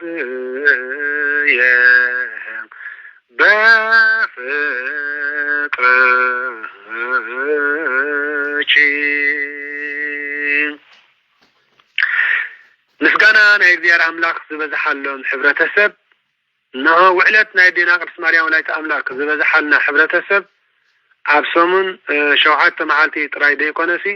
ኣብ መዓልቲ ኳዳ 7 ግዜ ውዳሴ ማርያም ክንደግሙን ከም ንኽእል ይዝነግረና ዘሎ ማለት እዩ። ኣብ መዓልቲ 7 ግዜ ክንደግሙ ንኽእልና ውዳሴ ማርያም ናይ ሰኒ ንጎስ 6 ተጽሒናዮ ናይ ሰሉስ ሰዓት 9 ክነብጽሕ ንኽእል ናይ ረቡዕ ፍርቂ መዓልቲ ናይ ሐሙስ ሰዓት 3 ናይ ዓርቢ ሰዓት 6 ናይ ቀዳም ሰዓት 9 ናይ ሰንበት ካብ ፍርቂ ለይት እንዳበልና ኣብ 7 መኺልና ኣብ ናይ 7 ጸሎተ ሰዓታት ናይ 7 መዓልቲ ውዳሴ ማርያም ወዲና ይውን ክንውዕል ከም ንኽእል እዩ ቅዱስ ቃል እግዚአብሔር አምላኽ ዘስተምረና ዘሎ ተመልከቱ ክርስቲያን ሕልና እንተ ዘይተሃኪዩ መንፈስ እንተ ዘይተሃኪዩ ኩሉ ክንፍጽም ንኽእል ኢና መቸም ስጋ ድኹም እዩ መንፈስከ ድልው ኢልና ቅዱስ እግዚአብሔር ተመልከቱ ደቂ ማሕበረ ትንሣኤ ስጋ ድኹም እዩ መንፈስ ግን ድልው እዩ ስለዚ ኩሉ ግዜ ክርስቲያን በመንፈሱ ድልው እንተደኣ ኮይኑ በመንፈሱ ዝተናቃቅሐ ተደኣ ኮይኑ መንፈስና ንስጋና እንድሕር ገዚእዎ መንፈስና ሕልናና ንስጋና እንተደኣ ገዚእዎ ብዙሕ ግብረ ጽድቂ ክንፈሪ ከም ንኽእል እዩ። እዚ ናይ ሎም መዓልቲ ትምህርቲ ናይ 18 ሰነ መጽሓፈ ስንክሳር ንዓይና ኣኻትኩም ዘስተምረና ዘሎ ማለት እዩ። እሺ ስለዚ መዓልታዊ ንጎ ምስተሳእና ምስታ ሓዳሽ እትበርቕ ፀሓይ ሓድሽ ህይወት ሓድሽ ብርሃን ሓድሽ እስትንፋስ ሓድሽ ናብራ እግዚአብሔር አምላኽ የርየና ስለዘሎ ነዚ ናይ ዝወግሕታዚ ድምፂ ናይ ጥዑማት ኣዕዋፍ ክንሰምዕ ድምፂ ጥዑም ኣየር ከነስተንፍስ ድምፂ ጥዑም ብርሃን ክንርኢ ዘብቃዓና እግዚአብሔር ኣምላኽና ኣነ ንስኻትኩምን ንሆ ከነመስግነለና ንፈጣሪ ኩሉ ዓለም ብሓቂ ጋሕጋሕ ምድሪ ንጎተት ሲኢና ዛዕዛዕታ ወዲቑ ኣውሉ ወዲቑ ኣቁፅልቲ ለምለም መስል ነዚ ሰናይ ናይ ኣምላኽ ፍጥረታት ክንርኢ ዘብቃዓና መዲና ዓለም ከነመስግን ይግባአና ንጎተት ሲኢና ስለዚ ኣብ ድውዓል ናውዒልና ድማ ነርካ ናብ ሞት ዜርካ ከዓ ናብ ቤት ስለዝኮነ ኣብ ዝውዓል ናውዒልና ናብ ገዛና ምስ መፃና ድማ ከምቲ ኣብ ዝተፈላለዩ ድኳን ድውዓለ ሰብ ክንደይ ሸይጡ ክንደይ ከዓ ኣይተሸጠን ኦዲት ገይሩ ሕሳብ ንዋኑ ከም ዘረክብ ኣነስካቱም ድማ ኦዲት ናይ ህይወትና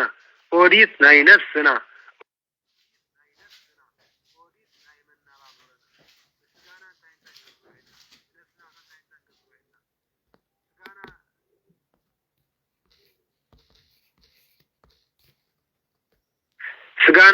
ንስጋና ዝሃብናያ ግዜ ዶ ይበዝሕ ወይስ ንነፍስና ንናብራ ዝዓለም እዚኣ ንስጋ ዝሃብናያ ግዜ ዶ ይበዝሕ ወይስ ንድሕነት ነፍስና እንሆ ኦዲት ክንገብር ይግባአና እዩ ፀብፃብ ክንገብር ይግባአና እዩ ሰውነትና መታን ክትባረኽ ሰውነትና መታን ክትቅደስ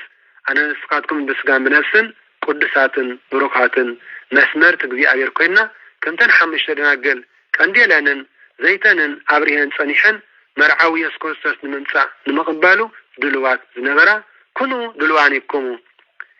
ትጉህ ወጸልዩ ከመእተባኡ ውስተ መንሱት ኩሉ ሻብ ናብ ፈተና መታን ከይተኣቱ ኣብ ፈተና መታን ከይትወድቁ ፈተና ንክርስቲያን ዘብልሖ እኳ እንተኾነ ናብ ፈተና ምስ መፃና ዳኣና ክንፃወርን ክንክእለን ዘለና እምበሪ ናብ ፈተና የእትወና ኢልና ስለዘይንፅሊ ናብ ፈተና የእትወና ኢልና ስለዘይንልምን ንሆ ውሒድ ከይመፀ መንገዲ ውሒድ ፅረጊሞ እቲ ኩሉ ግዜ ዝፅሊ ኩሉ ግዜ ዝፀውም ኩሉ ግዜ ዝናሳሕ ኩሉ ግዜ ዝሰግድ ኩሉ ግዜ ዝምህለል ክርስቲያን ንዕኡ ዝመፀን ተመፀ ፈተና ኣየሰንብዶኒ ኣየድሃልሎኒ ክቡራን ኣቦታተይ ክቡራን ኣዴታተይ ክቡራን ኣሕዋተይ ክቡራን ኣሓተይ ቃል እግዚአብሔር ኣምላኽ ሒዙ መዓልታዊ ህይወቱ ብሚዛን ቃል ኣምላኽ ዝጥምት ሰውነት ሰብ ወዲቑ ኣይወድቕን ተመልከቱ ስለዚ ብዘይ ምቁራጽ ብዲስፕሊን እትፍጽሞ ናይ ጸሎት ስርዓት ይሃልወካ ኣብ ገዛና ቤተ ጸሎት ይሃልወና ንእሽተይ ምንጻፍ ንእሽተይ መስገዲት ቶንኮበት ወይ ስልየን ዝኾነ ምንጻፍ ኣብ ገዛና ስእሊ ቅዱሳን ብቅድሚት ገርና ናይ ኣጋእዝቲ ዓለም ስላሴ ወይ ናይ ኣዴና ቅድስት ማርያም ስእሊ ኣድህኖ ወይ ናይ ዘለው ቅዱሳን ገርና ሽምዓ ወሊዕና ከምዛ ሽምዓ እዚኣ በሪሃ ዝሪኣ ዘለኹ ንዓይ ድማ እግዚአብሔር ኣምላኽና ኣብዛ ቄናን ወለዶ ንዲያማስ ዘውደቐት ኣብዛ ቄናን ወለዶ ንኣናናን ሰጲራን ዘስሓተት ኣብዛ ቄናን ወለዶ ንይሁዳ ኣስቆሮታዊ ካብ ክብሪ ናይ 12 ሐዋርያት ዝፈለየት ከይተውድቐኒ ከይተስሕተኒ ከይተጋግየኒ ሓልወኒ ባርከኒ ዓቅበኒ ኣንጻሃኒ ካብ ደገ መጓሰኻ ከይፍለ ردعني كابدن بمقاسها يوتر እንዳበልና كل ጊዜ ይንወሕ ሕፀር ይብዛሕ ይውሓት ናይ ጸሎት እዋን ናይ ጸሎት ግዚያት كلنا ከም ዘለዎ ሓደራ ትብል ቅዱስ ቤተክርስቲያን ሓደራ ህዝበ ክርስቲያን ሓደራኹም ከምቲ ስጋና ናይ ስጋ መግብን ተሳኣነት ስጋዊ ሕማም ተሐምም ናይ ስጋ ማይ ድስተን ተሳኣነት ስጋዊ ሕማም ተሐምም ከም ድማ እንለብሶ ልብሲ እንተርቀቕና ከም እንቆርር ልክዕ ድማ ከምኡ እንተዳኣ ጸሎት ዘይጸሊና ንሆናይ ነፍሲ ቁሪ መጻና እዩ እወኒ ሓደራኹም ዝተፋላለየ ናይ መንፈስ ናይ ስትረስ ናይ ጭንቀት ናይ ካልካል ሕማማት መታን ከይንውረስ ኣነንስኻትኩምን ነቲ ኩሉ ዝባረኽ ዘንጽህ ጎይታ ምስጋና ከም ነፍቅሮ መግለጺ ጸሎት ክንጽሊ ይግባእ እዩ መዓልታዊ ንግሆን ምሸትን ሓደራ እሺ እግዚኦ መሐረነ ክርስቶስ ንብል ጸሎት መዓልታዊ ክንደጋግሞ ይግባእ እግዚኦ መሐረነ ክርስቶስ ዝብል ጸሎት ክንምህለል ይግባእና እዩ መዓሲኻ ትምህለል ኣብ ናይ ንግሆ ጊዜ ካድዩ ኣብ ናይ ንግሆ ጊዜ ካድዩ መዓሲኻ ትምህለል ኣብ ናይ ምሸት ጊዜ ካድዩ ኣብ ናይ ምሸት ጊዜ ካድዩ ከምቲ ዘለኺ ሃገር كك هم تزلغا يا هاجرن كك كمتي ناي سرحكا ساعاتاتن كك كمتي ناي منا بابرخم يوزلون نها تراي نغزيابير كي مسغنايو حدي اينو عال نغزيابير املاقنا مسغنا كي ابني اتراي نترس ندري كك كنت مناورنان كك كنت زلنا هاجرن غزيان نابران ناب املاقنا مسغنا كن مسكن يغبانا اغزيو مهارن كوستوس دبل صلات كنصلي يغبانا حضرهم دك محبر تنساي قال يأمرنا ناتا كخون انكلو من انت كنصلي بقال زتنا عنا حتصير صلات نفلت ابرسنا نحس مثالي كان بعال مزمور داوود 13 ابرسنا شمزيدنا نحزو اب كل نغرنا شعو كصنانا عناي اب چنو ببلنا غزيه مس شجرتن اشغراتن سبا كنرخ كلنا زخونه نبرات كنعدق انداخدنا امنغو من قد ገንዘብ كطفعنا خالي اشغار سبرخ بلنا قيقا خون تسفقوا ذل منفس فنو كلنا خالي امنغو شكو ነገር ማለት حدث معالتاوسي حدا عينت طباي حدا عينت بحري حدا عينت سمعت حزو ايكونن زوعل ورد يبي لك كم زنا عداغاس بيزا يتمنفسناون كل غزيه معالتا ورد يبي ناينغو حقوس تنيركي نايمشتكن ديكم ناينغو تكون تقني خي نايمشت ناينغو حرا فنيخي زكونه كوريخي نايمشتكا حقوس تكون تقني ስለዚህ كل غزيه كم زنا يكون تتعير كم نغو نايمشت تغيار زكونه نفاس ودسون تباري طبايو بحريه نفاس بحريه حوي بحريه ماي بحريه مريت እንዳወነና نقيس لزلنا 4 بحريات سغا مالتيو كابتي 4 بحريات سغا زونينا كل ነገር ننبر ስለዘለና انا ስፋትኩም كل ጊዜ አእምሮና ናታ ከሆውን እንኮሎ ምንት ክንጽልይ በቃልና ዘስናናዩ ሐጭር ጸሎት ይሃልወና ለምሳሌ 41 ጊዜ አማዓልቲ አቡነ ዘበሰማያትን በሰላም ገብርኤል መልአክን ክንብል ንኸሊና እዚ ጸሎት እዚ አበይ ኮለና ክንጽልይ ንኸል ንጎብ ገዛና ይሄ ብርስና በእምሮና ስለንፈልጦ نسرح مجد ndakhadna برسنا ስለንፈልጦ ስራሕ ጸኒሕና አመንጉ ዕረፍቲ ብሬክ መስወጣና ናይ ሻሂ እዚ ጸሎት ዝኽንጽልይ ንኽእል ማለት እዩ ኣብ እተወሳ አባብር ኮለና ወይ ውን ዕረፍቲ ስለዝወዓልና ነው አነን ስኻትኩምን አስቤዛ ከንዕድቅ እንተ ዳኺድና ኣብ ድኳን ኮለና ከይተረፈ ካብ ዓይንና ዘየድሊ ንርኢ ካብ እዝንና ንዓና ዘየድሊ ቃል ካብ ዘስማዓና ተመልከቱ ዝለ ክርስቲያን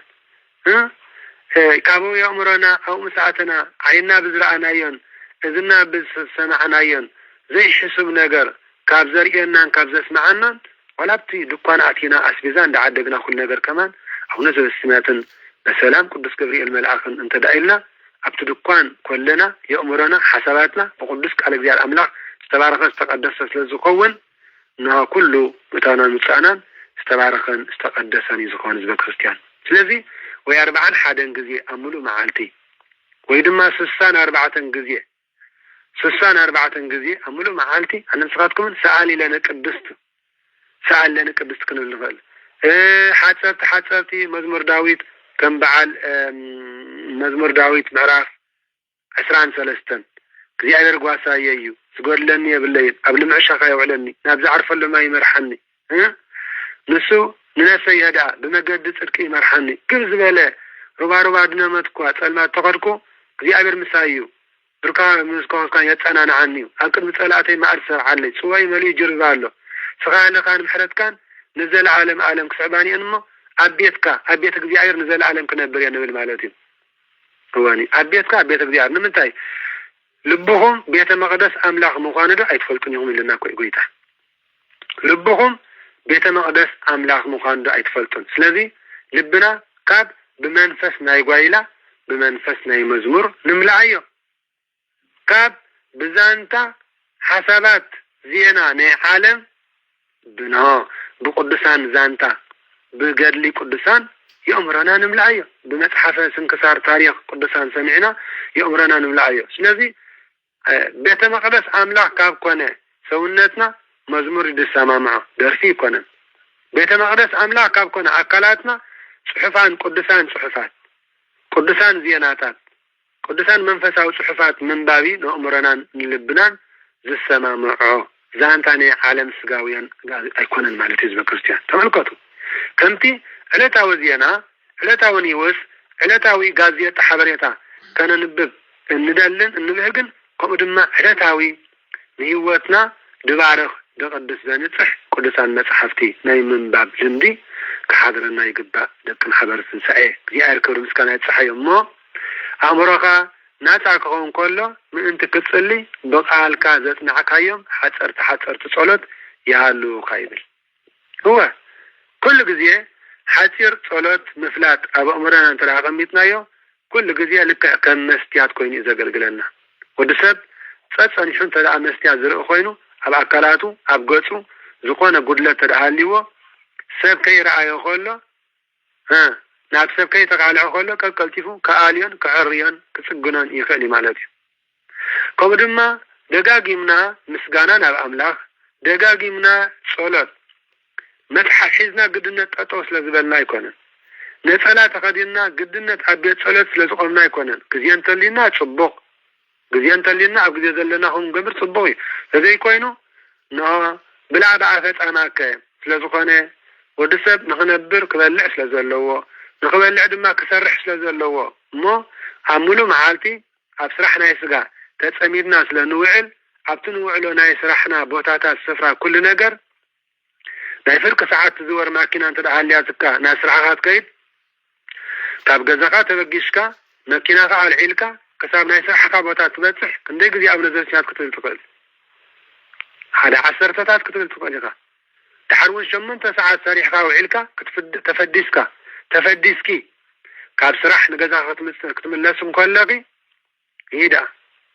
ندك فينو بدل الكتاسيكي نبيت تمتقى تبصحيا زحدا قلعة بزحدا إدكي زحدا قلعون بزحدا إدكي حزكات كانوا قلقي مدكخي أو نزل سنات بوليلكي اندات قلقي يوم كيدي صلاة اندا مهارك يوم كيدي تملكاتي كساعتا بيت تمرتي ناي صلاة نقر زانتا ناي قدسان دا نقر كيوم تداخركي دكخي باتي ناي اسكوالاتو مهارو خينا تمرتهم يسامر اللهم أمرهم ناقاقو لبهم يبارخو مالتيو باتدما صلاة سماياوي ولادي كقبر زلو نو كريستيانا وسنا مغبار ندكو نايموراس غدي نايموراس حدرادما حدل كونكا تتحيسكم تهل اللهم مالتيو سلازي بازي خوين باتي كل غزيه امرنا ناصا ابزكون الاوان امرنا ناصا كون كله انت كنصلي بقال نازت معنايو حصير صلاه كلنا يغبا دك محبره تنساي እሺ ክንጽልይ ከለና ስግዳን ነዘውትር ኣብ ጸሎት ዘወትር ጥራይ ኳሲ 12 ስግዳን ኣለና አትብ ገጽ ያው ኩለንታ የትምህርተ መስቀል ኢልና መጀመሪያ 3 ሻብ ንሰግድና መሬት መጀመሪያ ኢልና ጸሎት ክንጀምር ከለና ሓደ ኢልና ጸሎት ክንጀምር ከለና 3 ጊዜ አትብ ገጽ ያው ኩለንታ የትምህርተ መስቀል ገጽይን መላ አካላተይን بتأمرت مسكال 3 ጊዜ يمحطبالو خيلنا 3 ጊዜ نسجد بسم آب وولد ومنفس قدس أحدو أملاك إلنا مالتي بسم آب وولد ومنفس قدس أحدو أملاك أمين تدعينا يأمرنا يرق لبنا يقدس حلنا يرق يبارخ ينطفه كشجرنا صن حسابات يبتن أما أبزريانا صن حي تقطعتنا يمنافستيهم قالوا كنا قد صدق لي خير يوتسطف بصلاه زي السعر نجار يلبون حزب كريستيان ስለዚህ አብዛና የመጀመሪያ ብራኝ 3 ሺህ ስግዳት አለ ማለት ነው አብና አቆተከን ስለጣህና حنتلا نسجد لك وزلك يسجد كل ذرك ولك يتقني كل ساند بال ማለት سجدان كابيان غان تنسجد قتلنا او نزل سمات አለው በሰላም ቅዱስ ገብርኤል መልአክ መስመጣህናከ ናይ አድኑኑ ናይ አስተብሩኮ ስግደት አድኑኑን አስተብሩኮን ስግደትን ሰላም ለቺ ድንግል በልናቸው ድንግልስካቺ እግዚአብሔር ጸባኦ ሰላም ለቺ ድብል አብዝ ጸሎት እዚ እንዳሰገድና ናይ አስተብሩኮ ስግደት እንዳሰገድና ጸሎት እዚ ከነጽሖ ንኽእል ማለት እዩ በሰላም ቅዱስ ገብርኤል መልአክ ዝብል ጸሎት መስወዳዕና ነው አጸሎት ሃይማኖት ድማ ሓንትላትና ወነአምን በመንፈስ ቅዱስ ግዚ ማያዊ ዘሰረጸ ማአብ ንሰግድ ለቱ ወንሰበ ምስላ ወልዘነበ በነቢያት ትብል أزيا خابتنا يتولت هايمانتنا حانت سجدان اللاتنا تملكتو زبا كريستيان حمش توغينا تاو قدس كمتسير قدس ديال صابات فصملو سمايات من قدسات سباتيك نسجد لك مسبلنا أزيا خا نسجد لك كرساس مسلابك يا سماء منفسك قدس ما يسمى تايكو عدهان كنا أزيا حانت سجدان اللاتنا شدشته كابو سجد لآب سجد لأول سجد لمنفس قدس أهات سجداته ثلاثة شا سجد لآب سجد لأول سجد لمنفس قدس أهات سجداته زبل ثلاثة قضية مشدشته تشعته سجد لقزتنا مريم ننقل ولا يتأملك عسرته سجد لما اسكاله قزينا إياس كرساس عسرت حدا كابو لازم سودعنا سبحات لعب الله تحرس سبحات لعب كسلام لاتشي سلام لاتشي إنزا نسجد نبلاتشي مريم إننا نستوقعاتشي دبل ما صلت هذه أخا عن سجدنا لاتنا بتغلى الله كاب صلت زواتر بس ما آبيلنا جميرنا كساب صلت قزتنا مريم كساعتها وداس مريم نبتصح كساب صلت قزتنا مريم عسر توكلته سجدان وقا أبزي علنا مالتي سلازي كل قضية قدس قضية على أملاكنا تايب لنا له صلت كتصلين كلها سجدان كا كتوسخلو كتحوسلو على كايبل بزيتي 40 حدن قضية مهارنا كوستاس بزيتي 40 حدن شرا لايسون بزيتي 64 سألنا قدس دول سجدانات بزيتي 36 ذرابحه بشوعات صلت ساعات 350 دول سجدان أب معالتي أم ناس وقف معالتي بزيكا قدس ميكائيل كوينو بزيكا عدي مريم كوينو بزيكا بألز جيرن إنه قدام سنبتن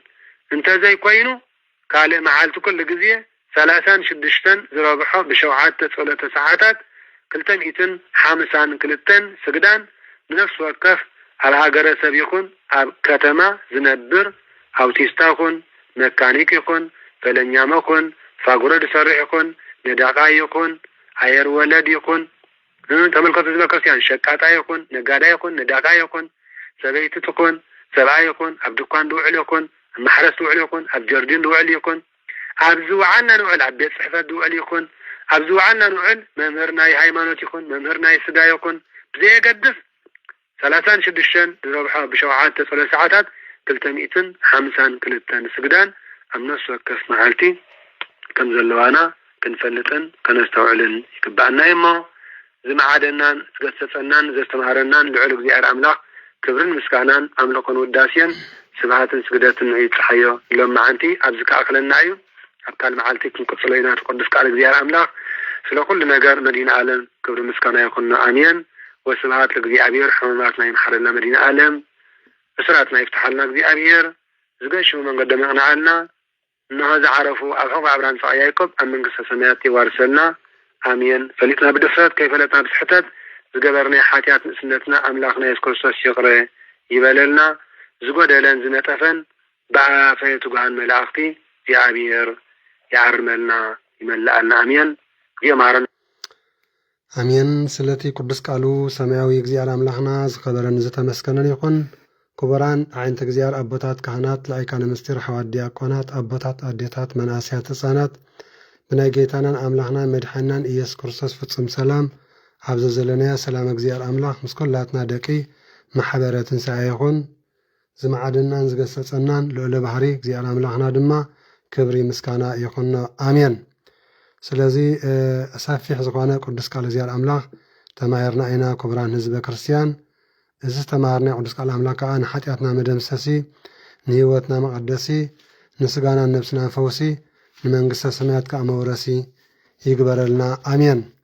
كابزي قتلنا أنه مصحف قبر حواريات معرف 16 كان ببالكوينا كل حزبي بركاتنا قدسان حواريات ككافل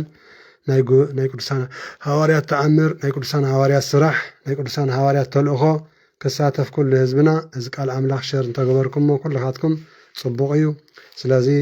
هادينا صنيلنا تتنققنا نسمع حزب كريستيان نغلب قال أملاك انت إزبل زلو انت إلي زنبب زلو سي مستوعالتي نكون آمين بسم عاب وولو منفس قدوس ورالك سنماريان ننقل ولايت أملاك وحاب ترديت لك زينة وأملاكنا ومدعيني يذكر السالو مراتي عالو مثل كل حزب كريستيان لعالم عالم آمين مسكال عبرها በከዋክብት አሰርገ ወሰማየ እምኩሉ ፀሐየ አርአየ መስቀል አብርሃ በከዋክብት አሰርገ ወሰማየ እምኩሉ ፀሐየ አርአየ መስቀል አብርሃ በከዋክብት አሰርገ ወሰማየ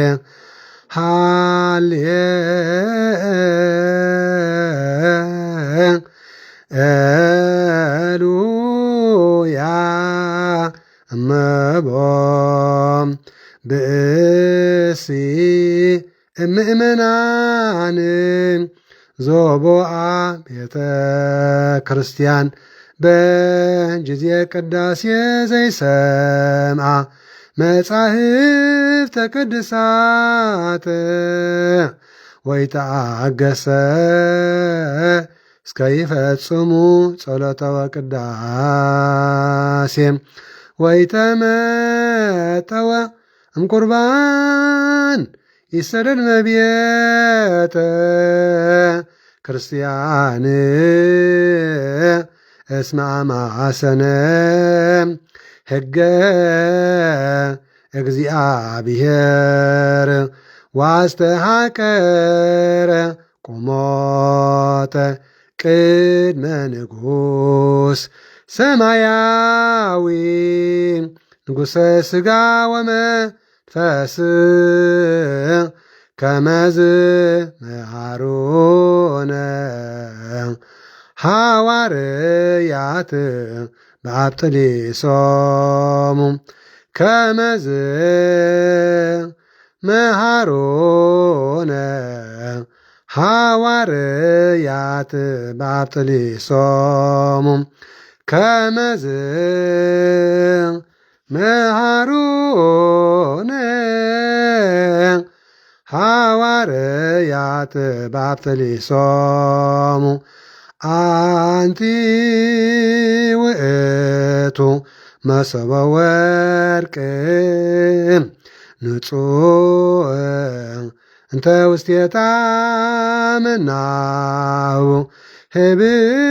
ዘወረደ እምሰማያት ወበሕይወተ ለኩሉ ዓለም ህብእ ዘወረደ እምሰማያት ወበሕይወተ ለኩሉ ዓለም ህብእ ዘወረደ እምሰማያት ወበሕይወተ ለኩሉ ዓለም። በስመ አብ ወወልድ ወመንፈስ ቅዱስ አሃዱ አምላክ አሜን።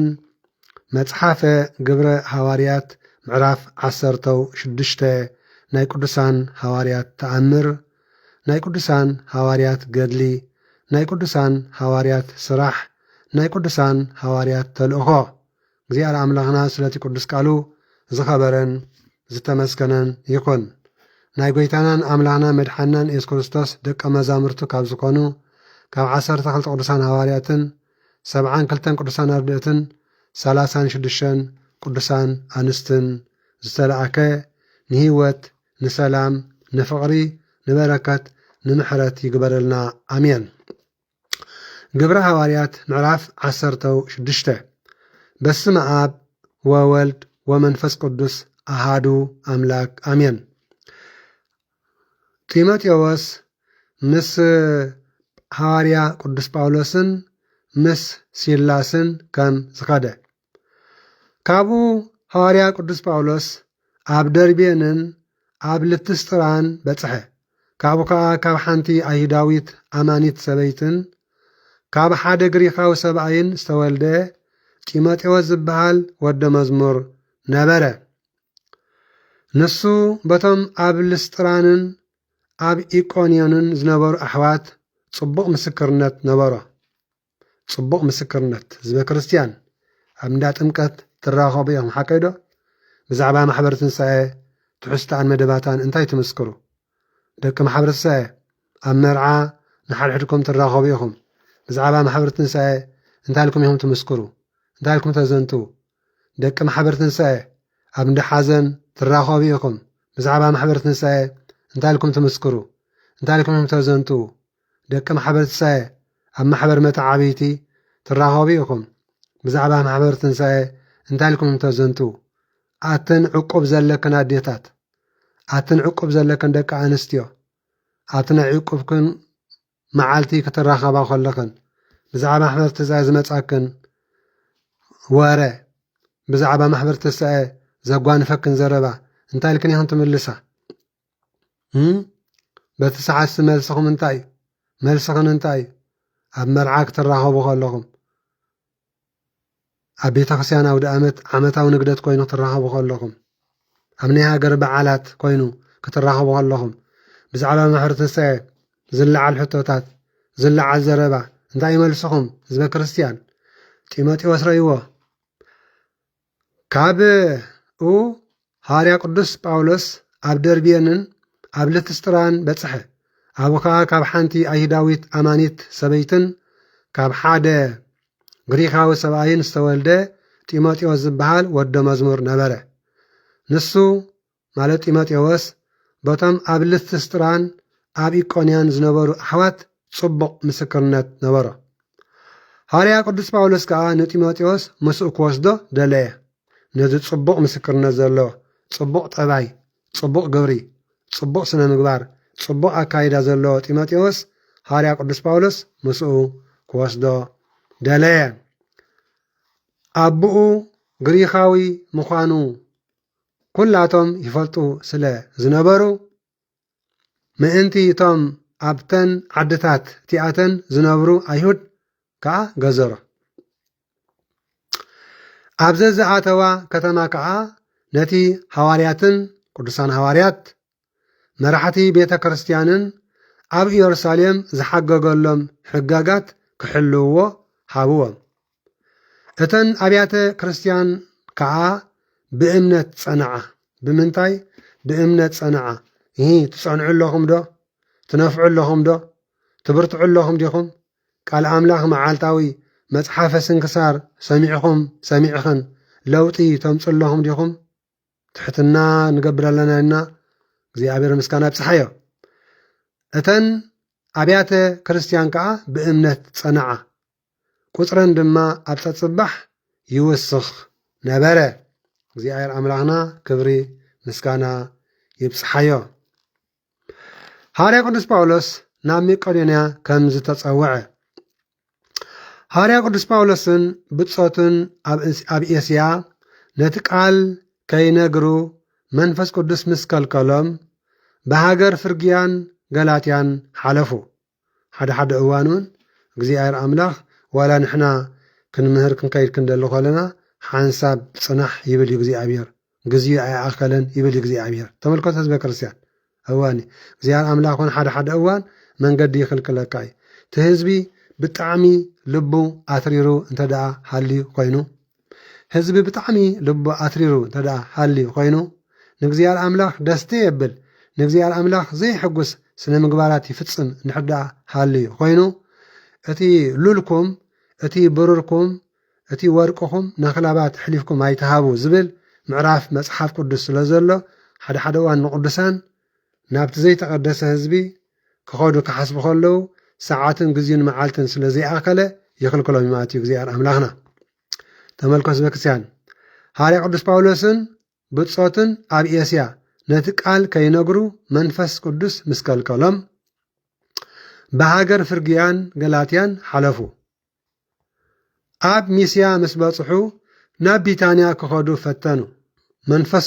መንፈስ ጌታ መድሓናን ኢየሱስ ክርስቶስ ግና ኣይፈቐደሎምን። ስለዚ ብሚስያ ሓሊፎም ናብ ጢሮአዳ ወረዱ። ሐዋርያ ቅዱስ ጳውሎስ ከዓ ብለይቲ ሓደ በዓል መቄዶንያ ሰብኣይ ደው ኢሉ ናብ መቄዶንያ ሕለፍ እሞ ርድኣና ናብ መቀሌና ሕለፍሞ ርድኣና ናብ መቀሌና ሕለፍሞ ርድኣና እናበለ ክልምኖ ከሎ ራእይ ረአየ ንሱ ራእይ ምስ ረአየ ማለት ሐዋርያ ቅዱስ ጳውሎስ ራእይ ምስ ረአየ ቃለ ወንጌል ክሰብከሎም ኣምላኽ ከም ዝፀዋዓና ስለ ዝገመትና ቃለ ወንጌል ክንሰብከሎም ኣምላኽ ከም ዝፀዋዓና ስለ ዝገመትና ብኡ ናብ መቄዶንያ ክንከይድ ደለና ይብል። እሺ ሊድያ ብጌታና መድሓናን ኢየሱስ ክርስቶስ ከም ዝኣመነት ሽዑ ካብ ጢሮአዳ ብመርከብ መስከድና ትኽ ኢልና ናብ ሲሞት ራቄ ኣቕናዕና ንጽባሒቱ ድማ ናብ ናጶልየ ከድና ካብኣ ድማ ናብታ ክፍለ ሃገር መቄዶንያ ቀዳመይቲ ከተማን ግዝኣት ሮማን ዝኾነት ፊልጵስዩስ ኣቶና ኣብኣ ከዓ ሓያሎ መዓልቲ ቀነና ብመዓልቲ ሰንበት ከዓ ካብ ቀጽሪ እታ ከተማ ወፂእና ኣብ ጥቓቲ ጸሎት ይግበረሉ እዩ ኢልና ዝገመትናዮ ገምገም ሩባ ከድና ኣብኡ ኮፍ ኢልና ከዓ ነተናብኡ ዝተኣከባ ኣንስቲ ተዛረብናየን። ሊድያ እትበሃል ንኣምላኽ እትፈርህ ሰበይቲ በዓልቲ ከተማ ቲያጥሮን